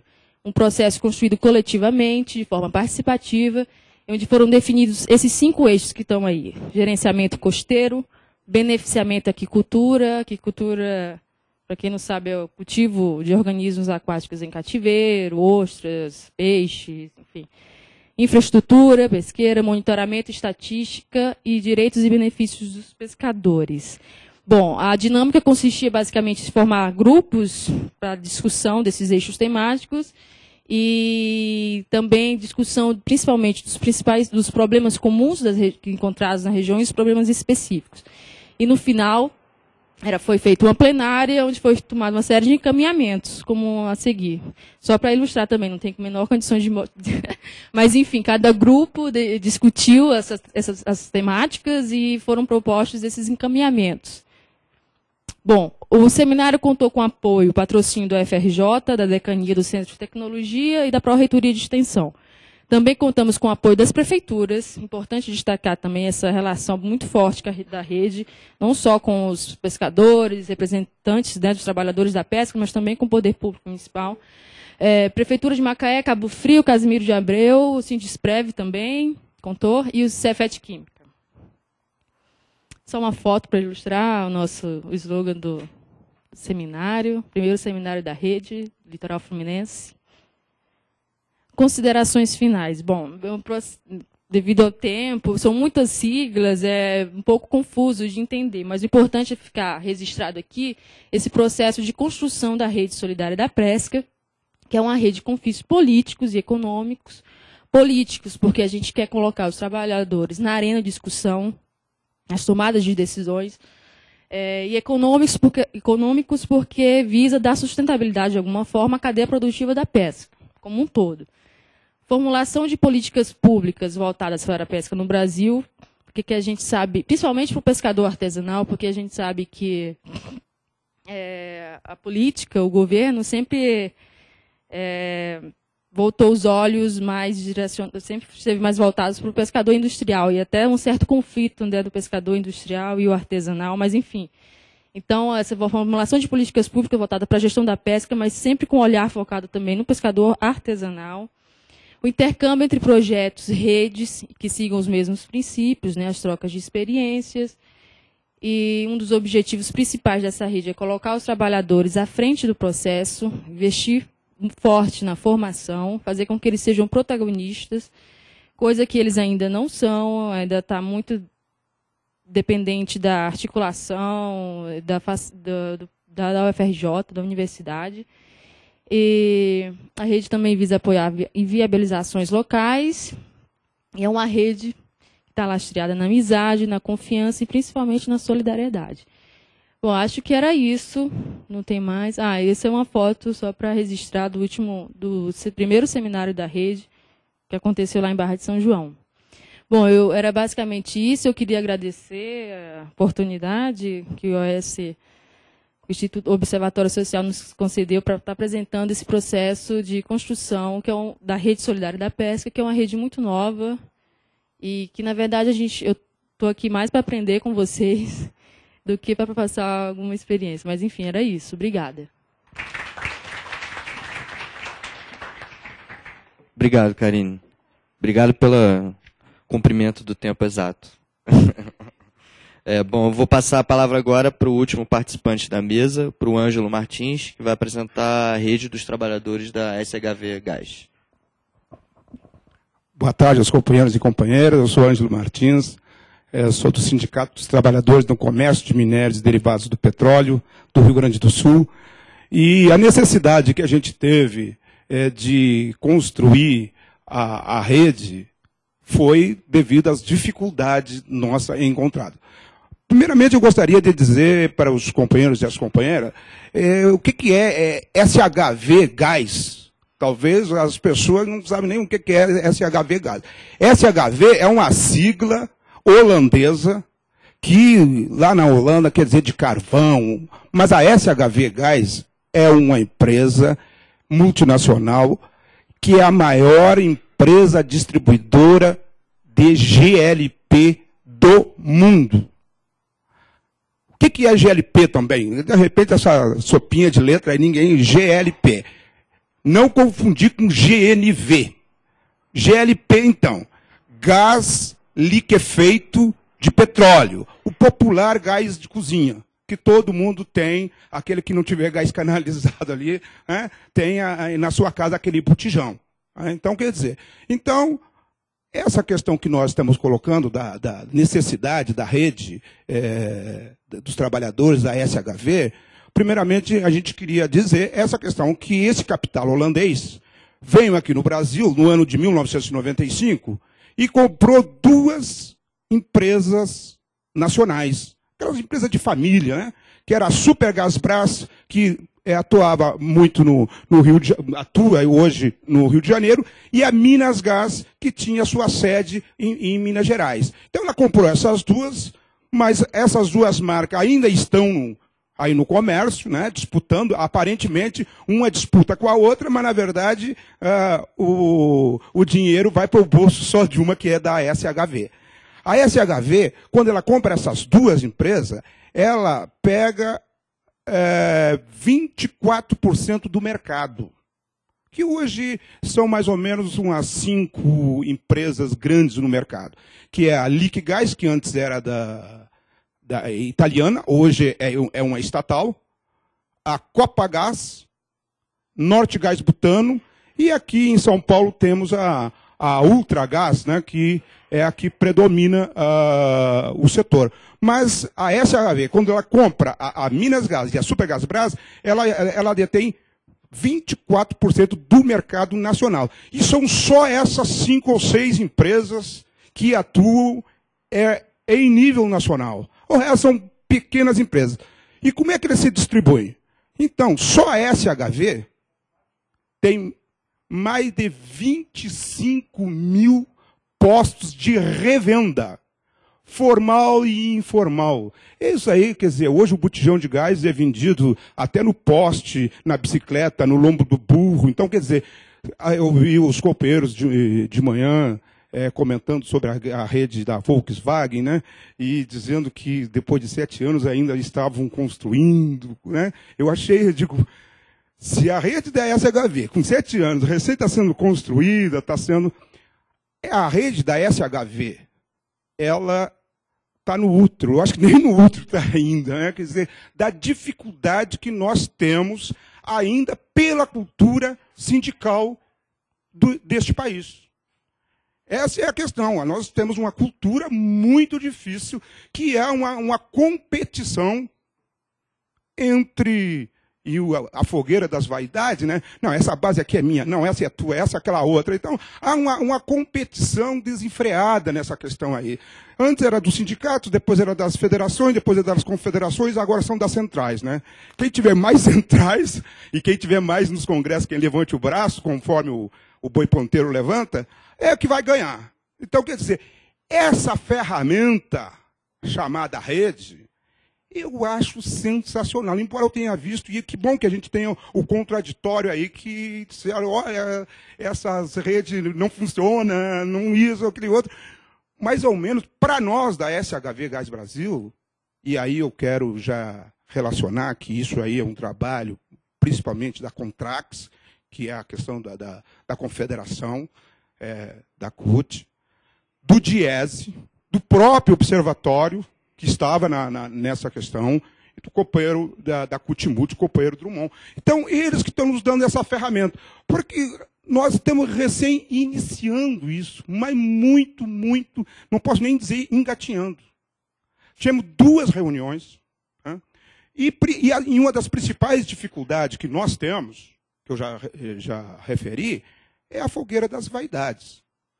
O Drummond e a TUT e a Contrax tiveram que fazer, da primeira reunião, dizer que a rede não vem para competir com os sindicatos. Que a principal é essa questão. É a competição entre o sindicato e a rede. Não existe essa competição. Agora, como é que a gente vai, e a gente está tentando, está construindo essa luta para convencer, digamos, uma nova cultura sindical, não de competição, mas de parceria entre sindicatos e entre redes. E eu gostei muito, eu estava atento quando disseram assim, poxa, nós da Volkswagen, nós os bancários tivemos reunião lá na Alemanha, tivemos reunião na Bélgica, em todos quantos lugares tem reunião. Nós, desse ramo, que recém estamos iniciando, nós temos dificuldade para fazer reuniões em nível nacional. Às vezes me parece, uma das questões, que é aquele turista, né? Que gosta muito de ver a Europa, os Estados Unidos e os outros países, mas não conhece o Brasil. Então, nós aqui temos uma dificuldade extrema no movimento sindical. Então, é extremada a nossa dificuldade na questão da rede. Por causa que dentro das próprias diretorias sindicais tem resistência. Se temos resistência dentro das próprias diretorias, imagina na base. A base, infelizmente, eu tenho que confessar, isso é um depoimento que eu estou dando aqui, nem sabe o que é isso de rede. Lá no Rio Grande do Sul, se eu falar em rede, eu vou dizer, vamos falar em tarrafa. Vamos tarrafiar, vamos a rede. Ou então o da piada ali, né? Estão bulinando aqui, estão bulinando ali. Mas, nesse sentido, o que nós gostaríamos de... Mas com todos esses problemas, nós temos, então, 4 sindicatos cotistas, que é de Vitória do Espírito Santo, o outro que é da Paraíba, o Citramico Rio Grande do Sul e o Citramico de São Paulo, que está aqui presente, né? 2 sindicatos não cotistas, o Citramico RJ e o Citramico Espírito Santo. Citramico, nós damos a sigla para o Sindicato de Minérios Derivados do Petróleo, né? Já dissemos que a empresa é de capital holandês, são 175 estabelecimentos de SHV no Brasil, espalhados por todas as regiões do país, são dados de 2007 ainda. São 66 os números de estabelecimento da rede SHV Gás na base da CUT, dados de 2007. E aí um parênteses. Eu ainda sou do tempo da... Alguém falou da Conclate aí, né? Depois eu sou do tempo da briga, né, radical entre CUT e força. Né? Isso parece que depois desapareceu e a gente tem que fazer tudo para... Mas, infelizmente, hoje, mesmo os sindicatos cutistas não têm uma prática cutista. Então, essa é uma dificuldade nossa. Isso nas próprias questões de fazer reuniões, de fazer negociações, temos essa dificuldade. E imagina quando a gente vai tentar fazer rede. Então, essa minha apresentação aqui nem é uma apresentação, é mais um depoimento das dificuldades que nós temos, mas indo bem no chão mesmo, né?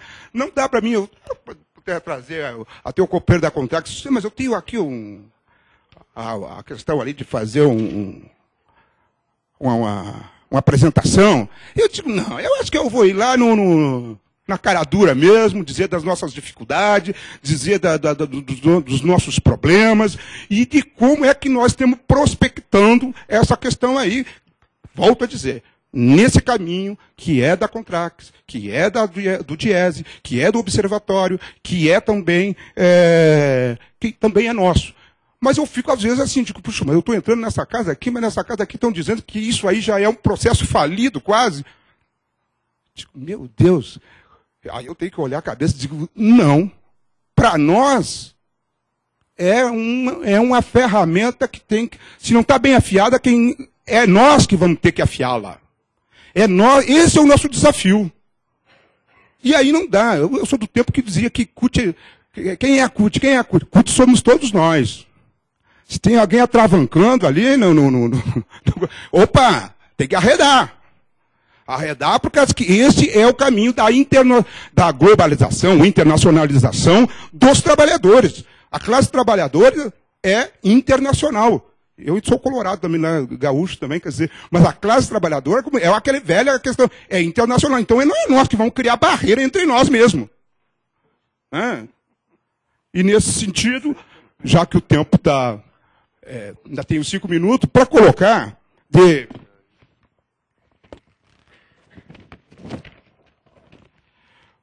Foi realizado o primeiro encontro da rede em julho de 2008, onde se fundou a mesma. Problemas da SHV Gás. Tem vez de ser a maior empresa de GLP, então deve ser um mar de rosa aquilo lá. Negativo. Nós éramos mais felizes quando o capital era brasileiro.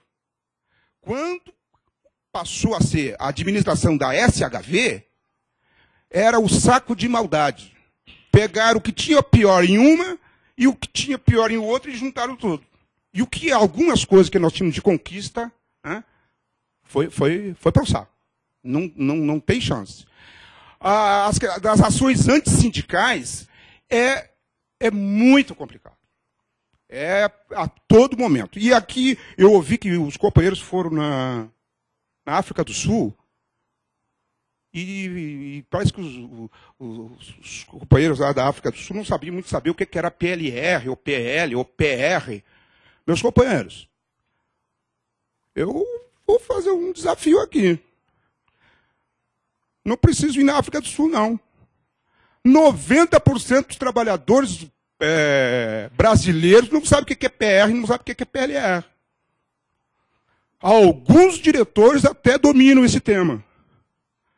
Agora, outros, né? E nós temos a famosa lei Ioiô, a 10.101, que faz se quer, mas também se não faz, também não pega nada.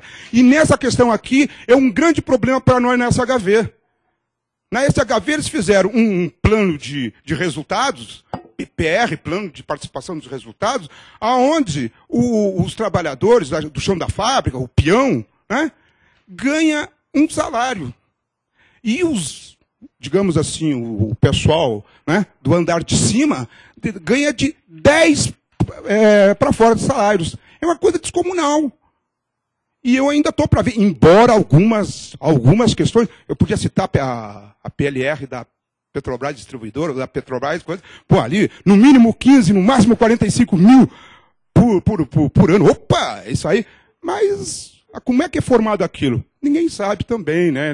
A formatação, e nem os trabalhadores querem sair tecnicamente como é que se faz aquilo, por causa que é uma ferramenta também nessa questão de produção, de mutilação de trabalhador, entrega de trabalhador para trabalhador, né? Quer dizer, então, quer dizer, não são só os companheiros lá da África do Sul que não sabem, ou tem PLR difícil. No Brasil, digo sem medo de errar, 90% não sabe ou não tem PLR. E não tem lei que obriga. Aí, a luta faz a lei, né? Também temos a questão do plano de saúde diferenciado, mesma coisa. Para o andar de cima, muito bem. Para o chão de fábrica, quase nada. A rotatividade de demissão de trabalhadores, né, é uma coisa comum. Hoje tu está empregado e amanhã tu não está. Por causa que ali, naquele tempo que a gente fazia uma questão da CUT, que era a questão descartável, ali era a questão descartável. Quando você vê aquele trabalhador com um botijão no ombro, a vida útil dele, trabalhando ali naquele local, não passa de 10 anos. Ou ele vai estar com uma lesão por esforço repetitivo, ou ele vai estar com bursite, tendinite, doença do carpo, coisa e tal. Ali, eu chamo aquilo ali, é uma máquina de moer carne. Isso, estamos falando do Brasil. E estamos falando das empresas. Então, nós apontamos nesses encontros que nós tivemos, nós apontamos que essa questão das doenças ocupacionais, que é uma grande preocupação nossa também, é de extrema necessidade. Vou encerrar colocando de que Essa ferramenta, a rede, era um sonho, eu aí já há mais de 20 e tantos anos atrás. E que, no momento, através da Contract, através da CUT, através da CUT-Multi, através do Observatório, a gente está chegando agora nessa peleia. E achamos que essa é uma ferramenta que tem que ser muito bem trabalhada. E as redes, aprendi na discussão, não vieram para competir com os sindicatos. Né? Não vamos colocar trabalhadores contra trabalhadores. Não vamos nós ser os que vamos fazer os muros invisíveis entre nós. Seja a CUT, seja a Força, seja essas outras sopinhas de letra que tiverem aí, né? Por causa que hoje o movimento sindical é meio assim de aparar o rebanho. Esses são os meus, esses são os teus, aqueles lá a gente divide, a gente aqui vai fazer um sindicato municipal, e quer dizer, hoje a gente não faz nem mais oposição, a gente faz composição. Olha, a gente divide, a gente faz aqui, ó, toma esse aqui para ti, toma esse aqui para o outro, e então, ainda mais que agora as centrais estão regularizadas, eu nunca ouvi disso, de que antes não tinha central. A CUT era a central única dos trabalhadores. Depois de que está entrando graninha para centrais, aí proliferou centrais para todo mundo. Alguma coisa está errada. Mas a rede tem que permanecer. E é uma ferramenta não só nacional, mas tem que ser internacional. E nós temos que nos adonar também daquilo que o companheiro colocou ali, das novas tecnologias. Porque, afinal de contas, sois mulheres e homens, não sois máquina. E a tecnologia veio para servir o ser humano e não para escravizar o ser humano. Obrigado, Pedro.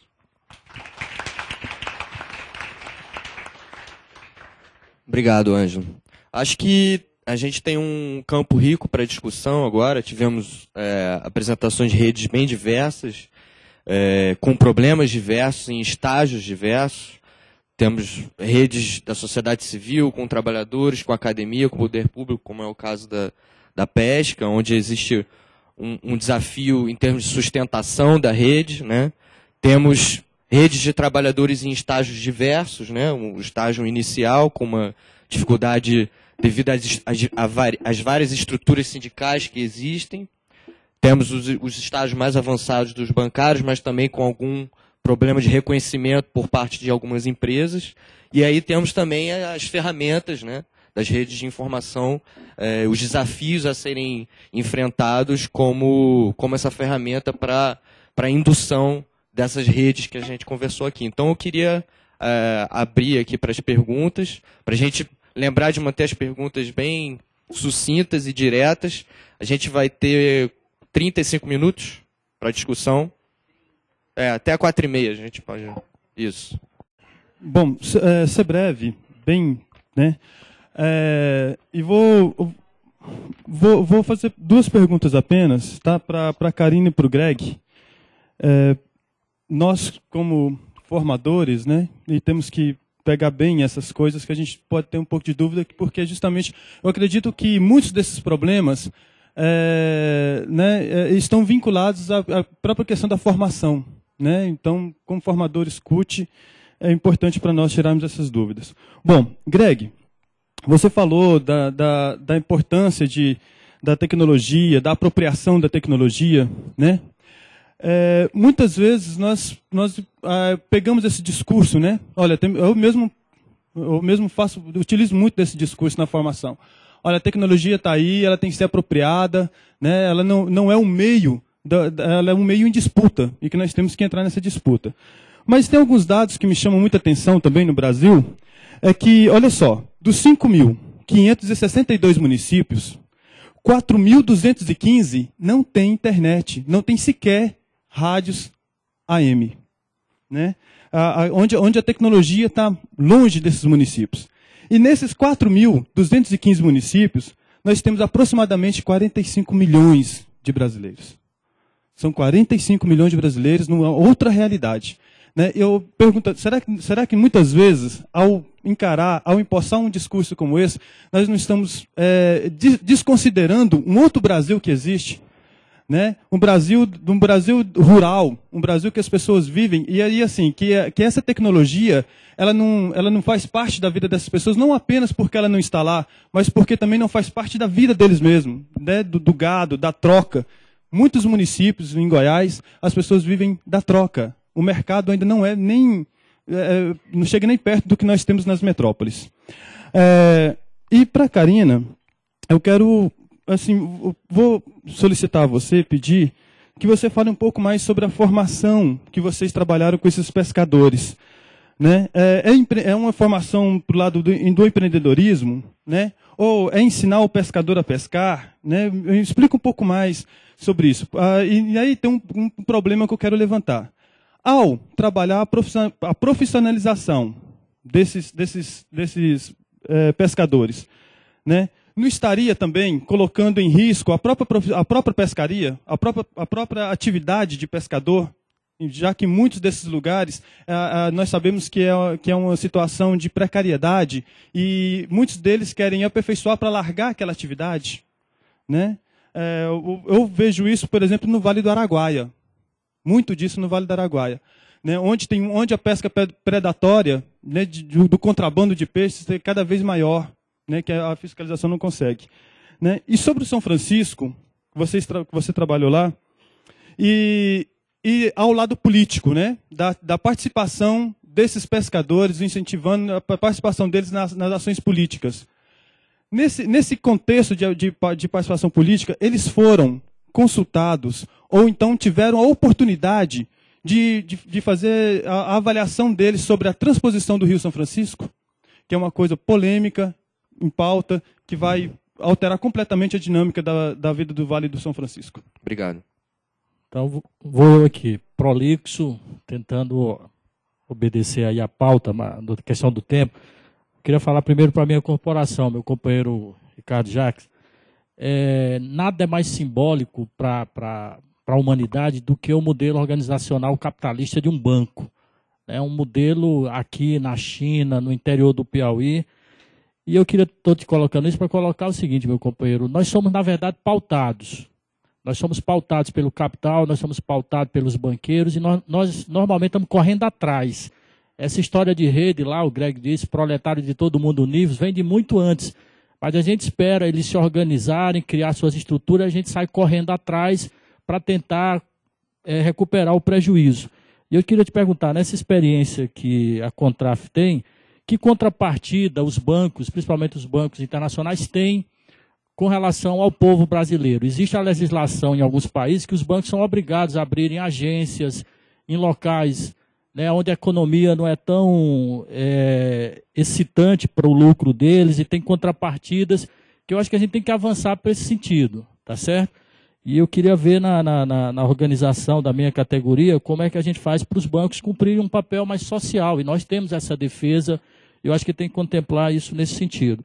Só sugeriria a ti que na próxima apresentação a gente contemplasse também, eu sei que é um modelo mais da organização, mas o BASA e o BNB, né, que são duas instituições regionais com papel estratégico que a gente precisa fortalecer a organização também. Eu acho que seriam essas duas coisas. Para a Karina, colocar, Karina, que para mim é uma dificuldade muito grande do movimento sindical trabalhar com os rurais, porque é uma denominação de associação, né, de colônia, de pescadores, uma dificuldade de identificação com os rurais, aí é uma representação que a gente não sabe como intervir. Nós do movimento sindical, nesse sentido, somos corporativistas, tem que ter a carteira assinada, tem que ter uma filiação, então dificulta muito esse modelo de organização. E queria que você falasse assim também, você conversava comigo no almoço, como era antes do governo Lula e como é hoje. Essa história de secretaria especial que está em vias de se transformar em Ministério da Pesca, né? Que sentido isso tem de ganho para esses que estão assujeitados, como você colocou? É uma dificuldade muito grande de trabalhar.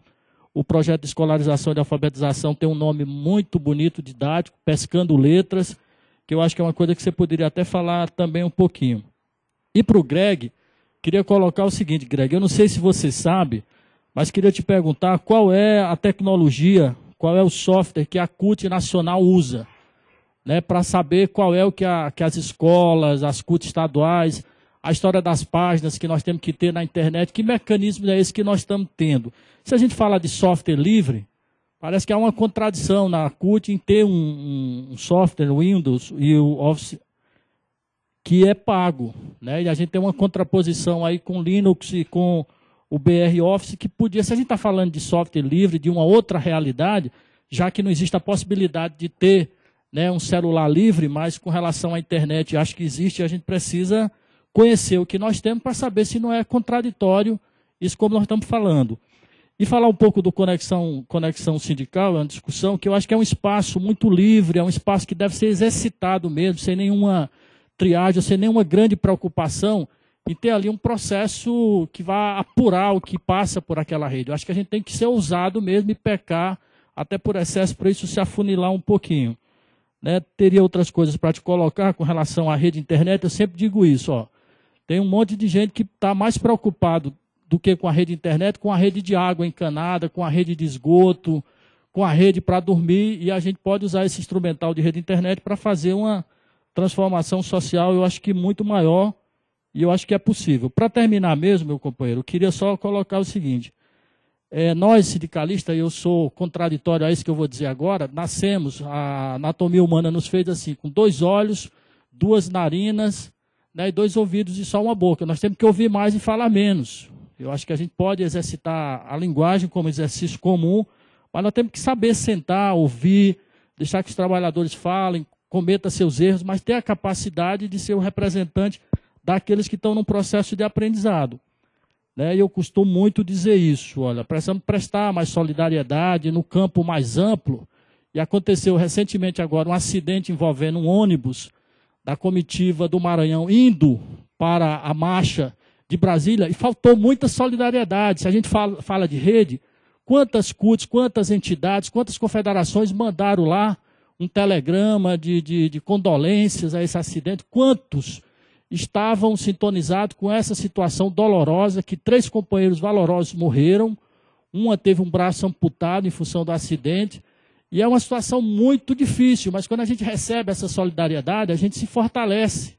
Então, se a gente está falando de rede, vamos falar de uma rede humana, de uma rede que respeita, que valoriza mais o ser humano, e eu disse isso para Alex no curso da juventude, eu digo todo dia isso quando eu acordo, eu sou socialista.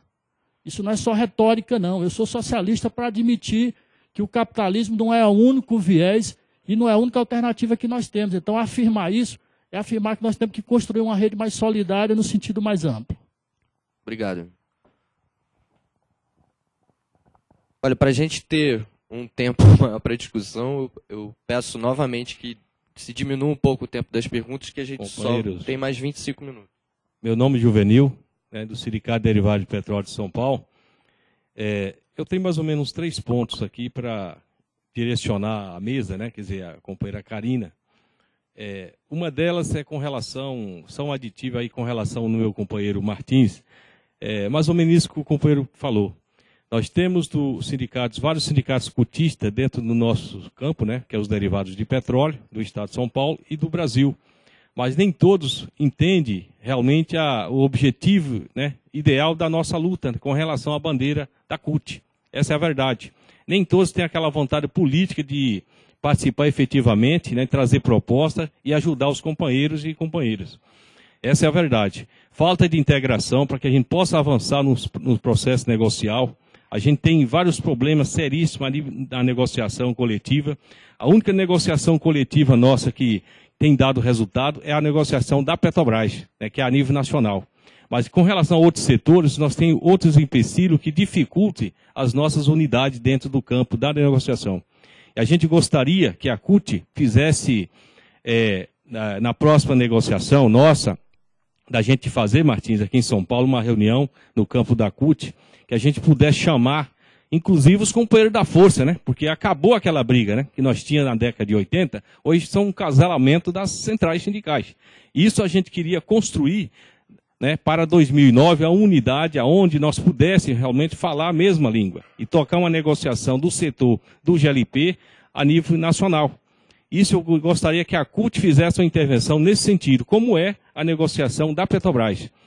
E outra coisa, Karina, que a gente tem notado, é o seguinte, nós aqui do Estado de São Paulo, como outros companheiros de outros estados, nós temos sofrido uma represália muito forte pelos procuradores do trabalho, que não gosta do movimento sindical. Nós temos aí 2010, e pelo que a gente tem notado é o seguinte, muitos sindicatos estão sendo perseguidos por procuradores de direita que não gostam do PT nem da CUT.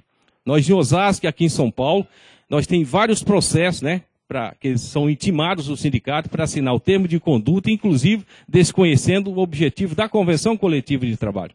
Ele fala que não tem valor, caçando inclusive a convenção.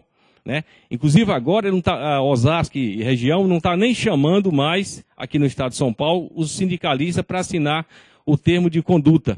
Ele está mandando direto para o fórum, né? Quer dizer, transforma um processo civil, já tem sindicalista já na mão do juiz já, para decretar prisão, o sindicato da CUT.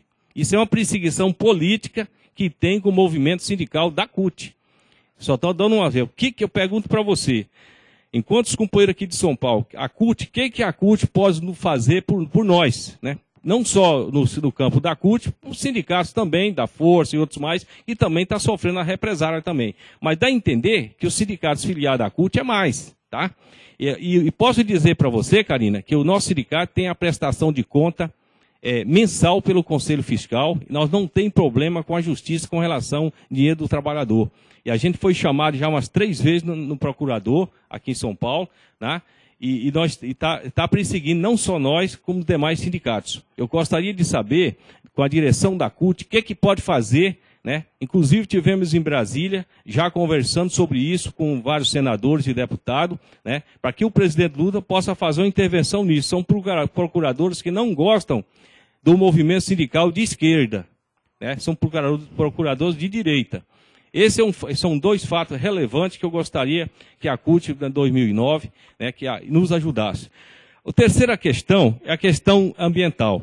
Aqui no estado de São Paulo, na Grande São Paulo, é uma capital muito grande, nós temos várias cidades que os esgotos são jogados nos rios, né? Os prefeitos que são de direita não tem nem um pouquinho, junto ao governo do estado, né, de fazer tratamento de água aqui nessa grande cidade, que tem poluído o rio Tietê violentamente, aí que todo mundo vê o podridão que é em São Paulo, né? E com certeza tem consequências graves com relação à saúde da população do raio de 3.000 quilômetros. Nós temos aqui em Carapicuíba uma lagoa que foi aterrada com dejetos do Tietê, né? Por isso tem processo no Ministério Público contra o prefeito Fuad, né? Onde ele aterrou a mina de água, lençóis freáticos, que poderá, no decorrer dos anos, atingir a saúde da população, não só de Carapicuíba, mas do interior de São Paulo, onde, segundo o geólogo, né? Companheiro. Então são coisas importantes. Vamos reduzir um pouco, senão não vai estar Exatamente. Não vai dar tempo para os palestrantes falarem. Isso. Com a relação ao meio ambiente, nós temos também, claro que nós confiamos no governo Lula e tem em 2010, mas nós queremos trabalhar na campanha do governo Lula. O que nós temos notado é o seguinte, nós temos outros estados também que precisam de uma ação política mais forte da CUT. Eu pergunto você, como é que está o contato com a direção nacional com relação ao Rio Jequitinhonha, né, que é banhado várias cidades, onde a população toma aquela água, e as empresas multinacionais exploram o diamante e o ouro naquele rio, derramando chumbo na água. O que a CUT pode fazer com relação ao Rio Jequitinhonha, né? E também o Vale do Rio Doce também, que basicamente está abandonado. Segundo a gente fica sabendo, é que falta gente no meio ambiente, no IBAMA. Mas eu acho que algumas ações aí, integradas com a Polícia Federal, têm dado certo. O que a CUT pode nos fazer nesse sentido também com relação ao estado de Minas Gerais, naquela grande estado que realmente vários rios são banhados nas regiões que são banhadas, as pessoas precisam tomar aquela água, às vezes nem tratamento de água tem, nem tratamento. Então eu tive no norte de Minas Gerais, naquela região, e que a população tem adoecido bastante com relação àquela água contaminada que tem tomado. Obrigado. Ok? Muito obrigado. Vamos passar agora, acho que não vai dar tempo mais para pergunta, cada um vai ter 5 minutos só. Temos aqui, temos mais 4 inscritos, tá? O que o Felipe tinha proposto é que fizesse grupos de 3 perguntas, para depois fazer grupos de mais 3. A gente vai até 4h30, tem 20 minutos só. Então, temos ainda Paulo Martins, José Correia e o Alci para fazer pergunta. Desculpa pelo pessoal, mas as perguntas se alongaram demais. Vamos ver se sobra tempo depois, mas vou passar para os palestrantes agora. Começa onde? Bom, não sei nem por onde começar. São muitas perguntas. Bom, O primeiro companheiro, ele perguntou sobre a formação, na questão da formação dos pescadores, como é que se deu a capacitação. Na verdade, como eu falei, o Soltec ele trabalha com metodologias participativas, pesquisação. Né?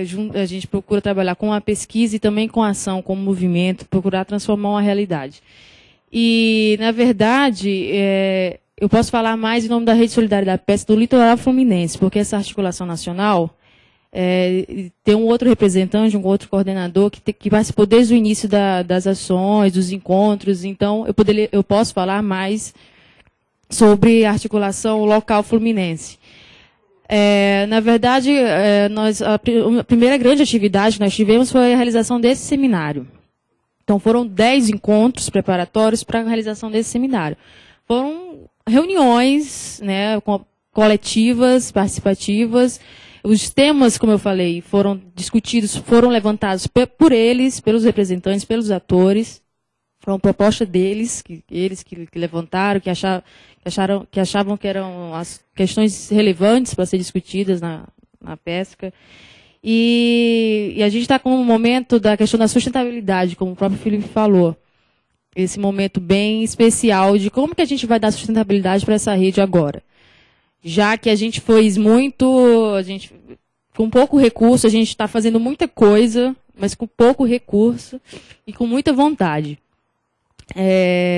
Ainda não foi feito, eu digo, na região fluminense, nenhuma capacitação. Eu acho que o UFRJ, como academia, ela tem todas as condições de estar realizando, porque daqueles encaminhamentos que eu mostrei rapidamente aqui, foram levantadas questões de curto, médio e longo prazo.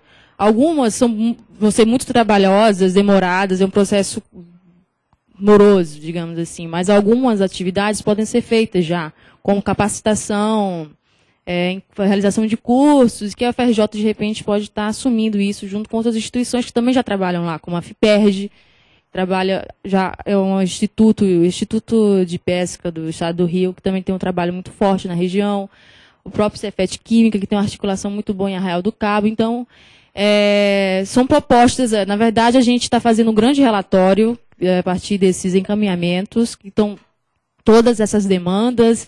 A nossa intenção é levantar esse relatório, levar esse relatório para o poder público, as secretarias que participaram, e também para a SEAP Rio, e por que não a SEAP Nacional, já que a gente está tendo essa forte articulação com eles também, não só com a SEAP, como com a própria Senais, que, como eu falei, os recursos, eles disponibilizaram recursos para algumas capacitações, contratação de técnicos, enfim, mas que ainda não saíram. E ainda no campo da sustentabilidade, a gente está fazendo um convênio com a SEAP, onde vão ser realizadas oficinas, principalmente com a questão do associativismo, cooperativismo, também do PlanSec. Nós vamos concorrer também a um edital do Plano Setorial de Economia Solidária. E estão previstas ações nesse sentido, na questão da formação política, questão da gestão dos recursos, compartilhada de recursos naturais. Enfim, são muitas as questões que podem ser abordadas, mas nós ainda estamos nesse momento de estar articulando e formulando projetos para buscar esses recursos. Bom, o que mais?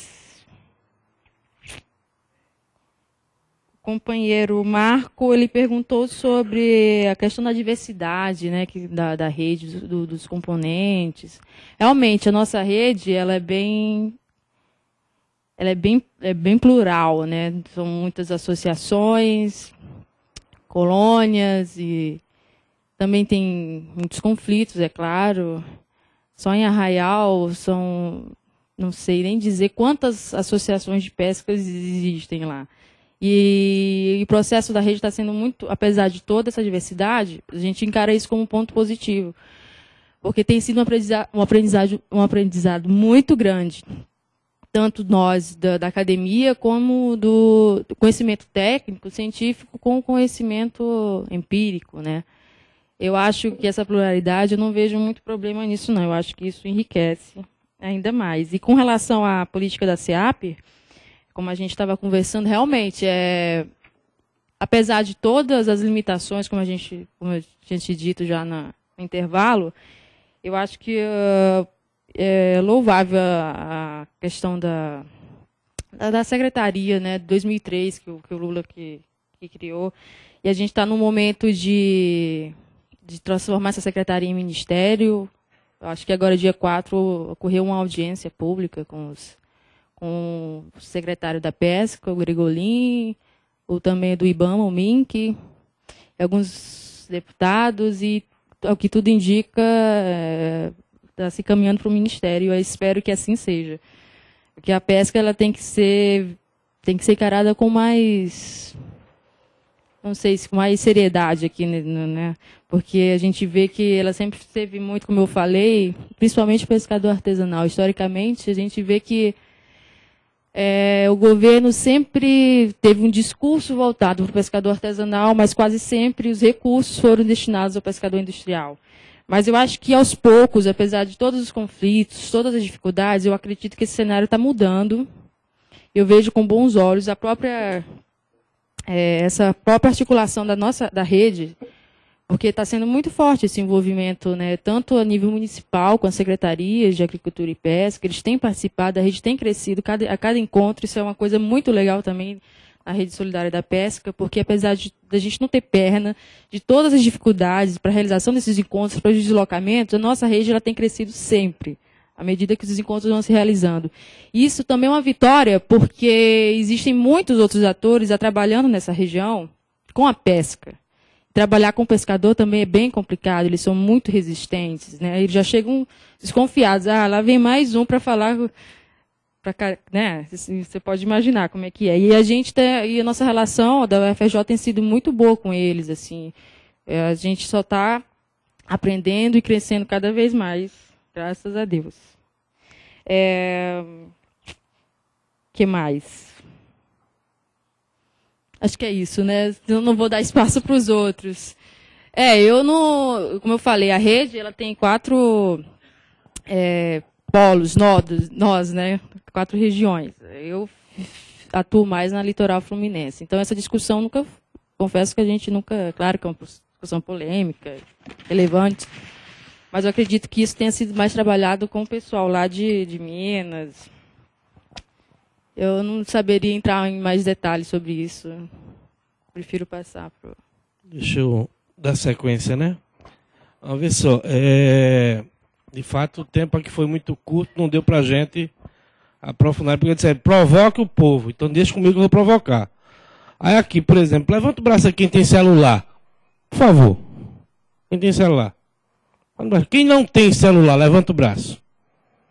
Um companheiro, né? Uma minoria aqui. Desde que tem celular, quem é que tem câmera fotográfica no celular? Levanta a mão aí. Pode baixar. Quem é que tem internet?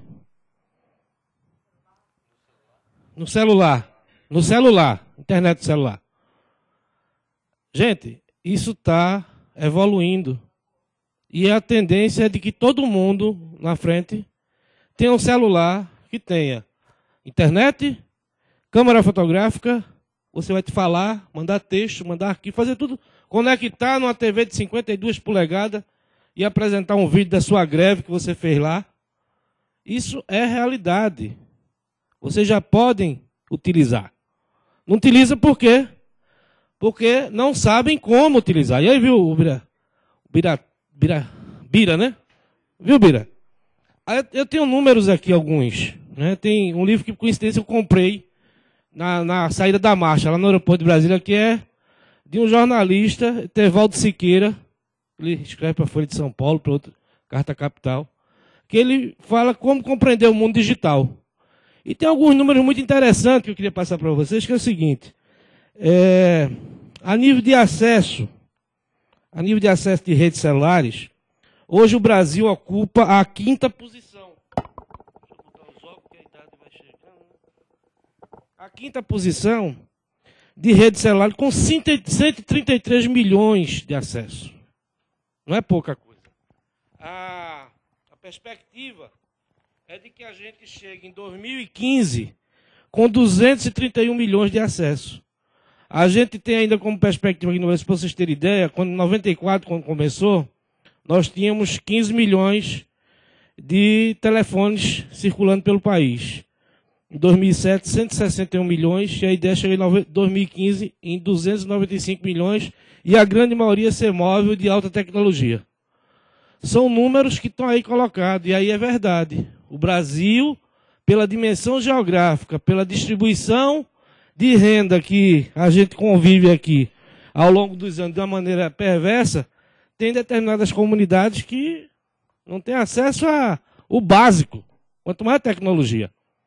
Né? Você vai lá para dentro da Amazônia, que é do tráfego lá é fluvial, que você chega lá que não tem nem assistência à saúde, nem educação, nem nada, nem... Tá entendendo?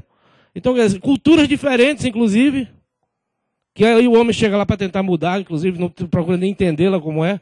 E assim, colocando de forma bem concreta, o que é que eu acho disso? Eu acho que a gente tem que continuar brigando pela inclusão digital. Porque a gente está na porta de uma nova sociedade que se desenha, que é a sociedade da informação.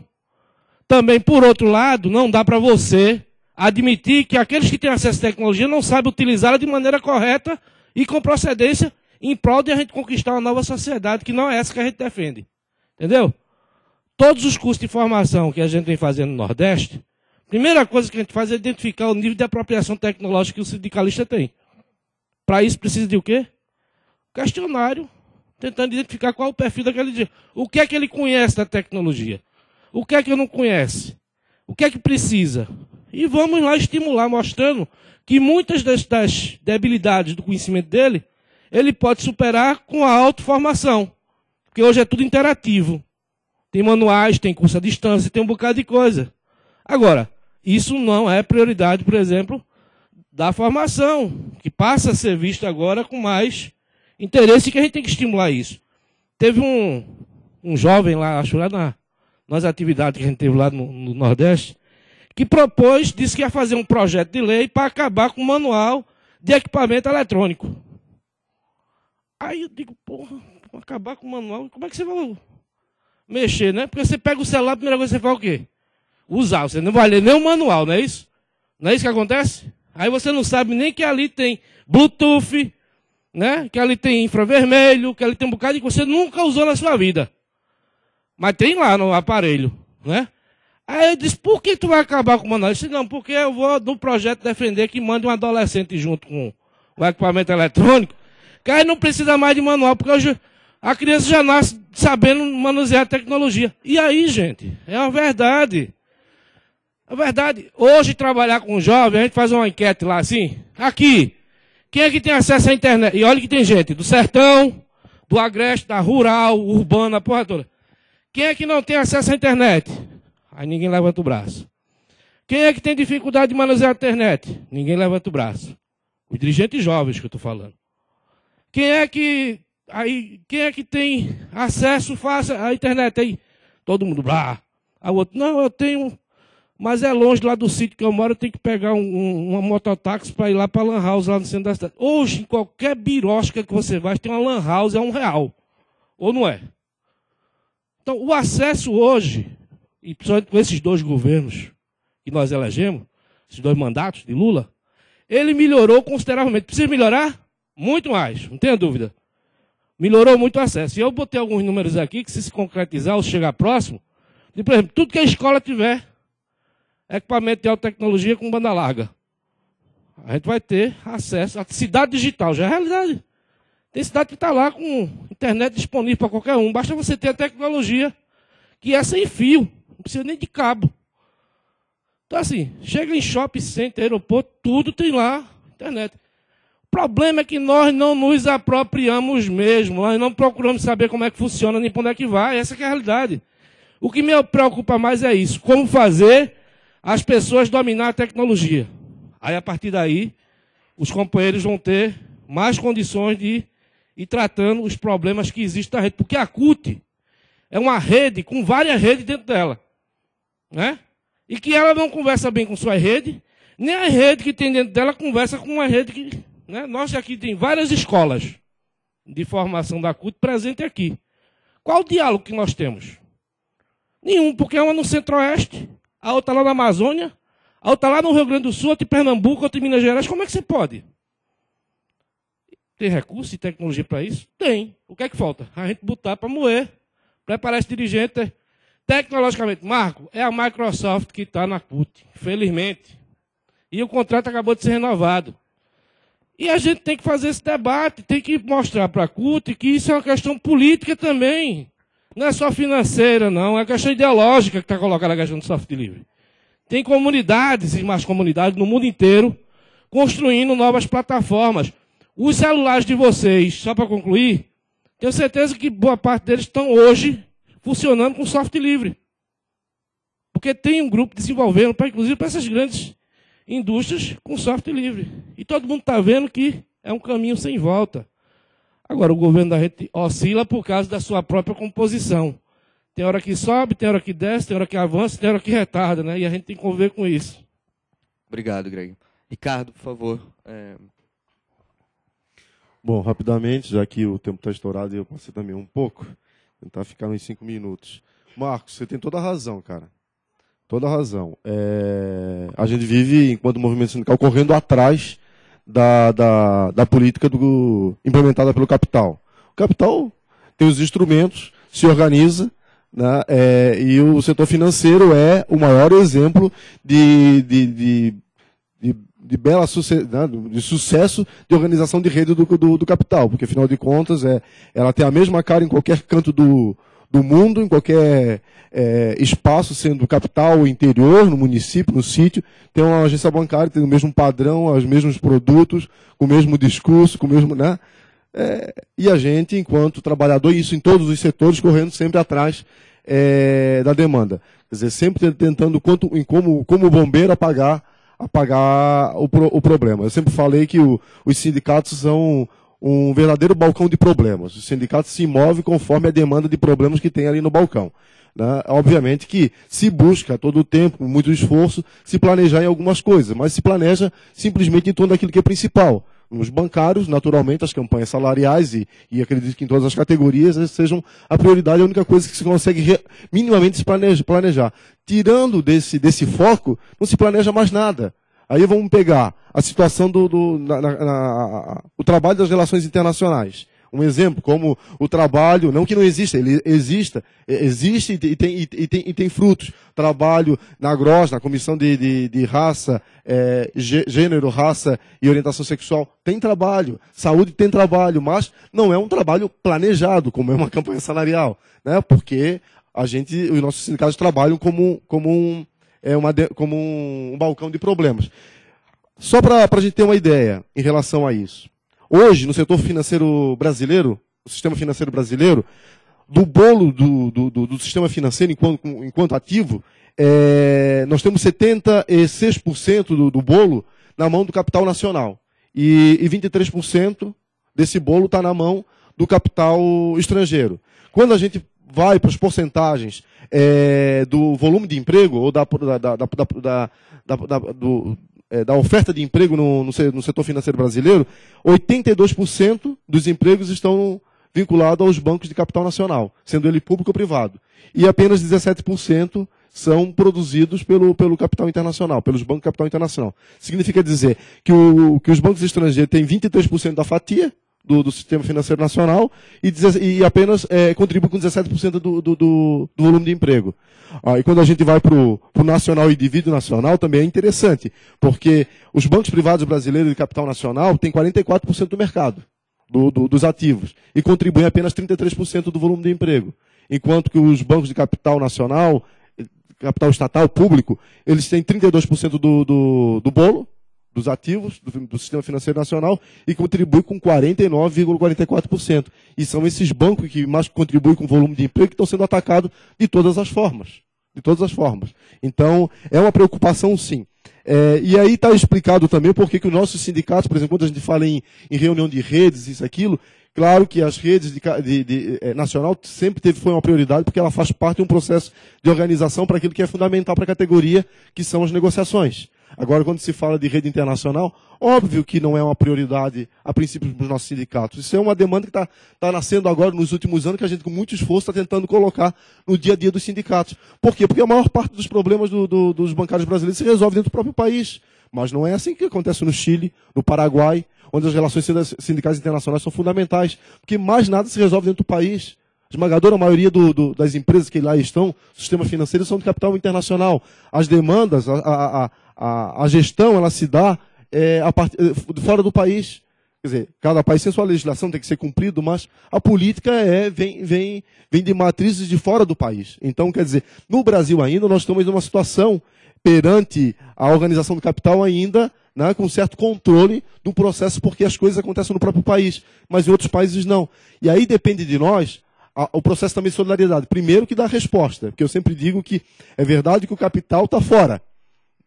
Tá dentro, aqui, no sistema financeiro brasileiro está dentro do Brasil. Mas a lógica da gestão ela é globalizada. O que se aplica num banco internacional, enquanto gestão gestão empresarial, é a mesma que se aplica em qualquer parte do país, inclusive dentro dos bancos públicos. Esse é o grande debate que a gente faz do Banco do Brasil, Caixa Econômica, que pode não ser igual ao banco privado, mas é muito semelhante à sua gestão. E o impacto que os trabalhadores recebem, as consequências, é muito semelhante. E aí nós temos que fazer o debate realmente da gestão. E essa lógica internacional, ela não está simplesmente de onde está o capital. O capital é capital e ele produz os mesmos problemas. Você falou, para concluir, você falou que a gente não citamos o BASA, o BNB, né? É verdade, porque primeiro que não estão colocados em redes a nível internacional, mas estão em rede nacional. Estava numa das minhas telas ali, mas acabei não citando. O BASA e o BNB não estão em redes internacionais, mas assim, este ano, no evento que nós realizamos agora, 20 e 20 de outubro, pela primeira vez nós tivemos uma reunião específica de bancos públicos. Reunião essa que foi definida no dia 19, na reunião do Comitê de Finanças da Coordenadora Centrais Sindicais de Cone Sul, um dia antes do evento. Tem muita gente participando, inscrita no evento, que são de bancos públicos. E tem uma demanda, e no plano de ação da UNE estava posto lá que nós precisamos fazer um debate, iniciar um processo de debate sobre o papel de bancos públicos no continente americano. Já que a UNE, nós estamos numa organização continental. E nós fizemos a primeira reunião sobre o papel dos bancos públicos num evento internacional.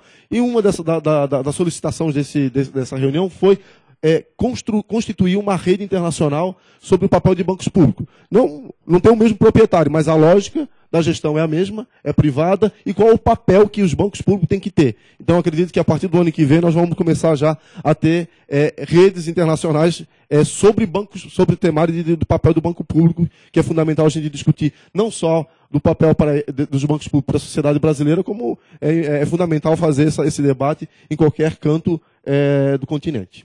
Obrigado. Obrigado, Ricardo. Ângelo, então, para finalizar. Não, eu vou ser rápido, só para colocar para o companheiro juvenil de que o processo sindical de campanha salarial, ele vem de uma resistência. E é isso que, na questão das negociações do GLP, nós tentamos fazer.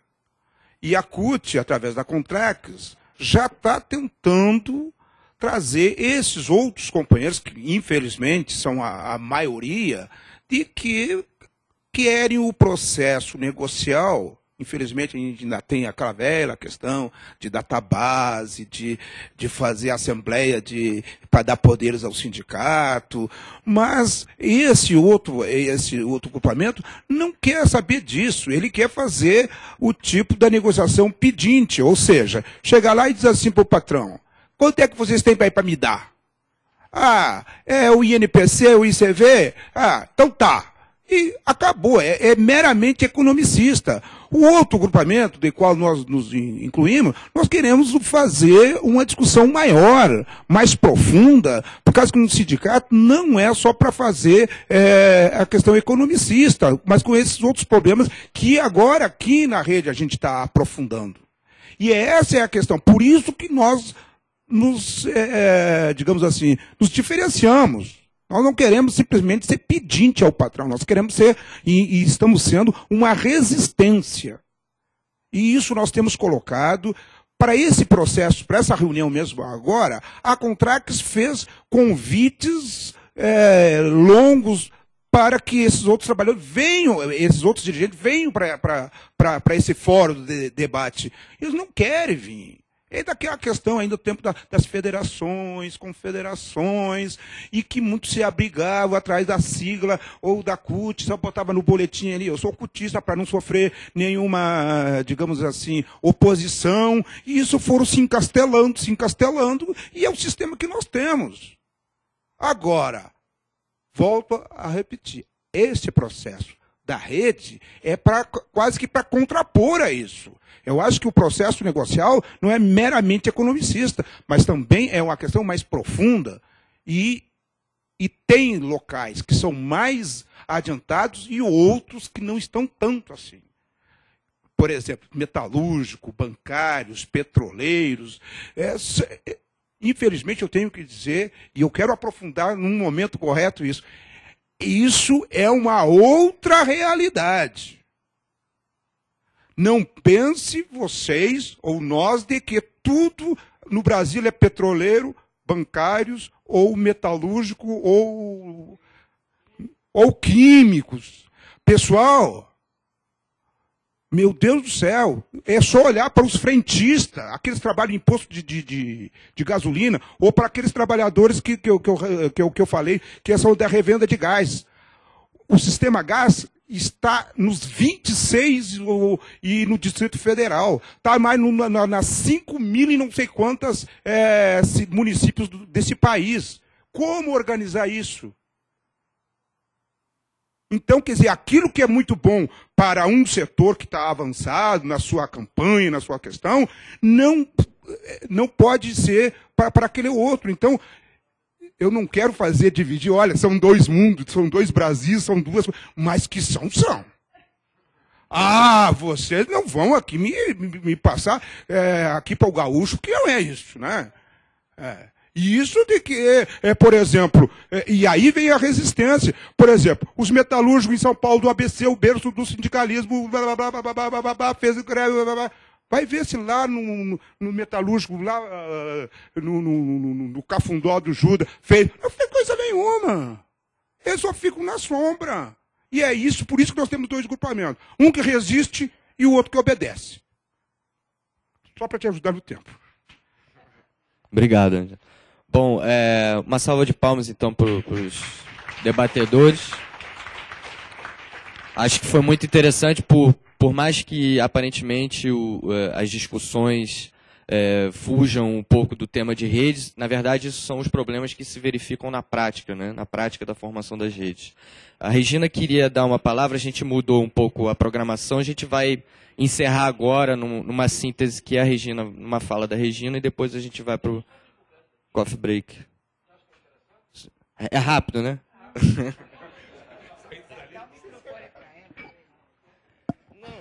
Eu não sei se todos conhecem, mas tem hoje uma revista que traz muitos temas interessantes, que é a Rede. É www.arede.inf.br. Você registrar a sua entidade, você recebe na entidade, é grátis, não paga nada. Então, quem tiver interesse, tem muita coisa interessante. E essa aqui eu peguei porque o celular pode apoiar a inclusão digital?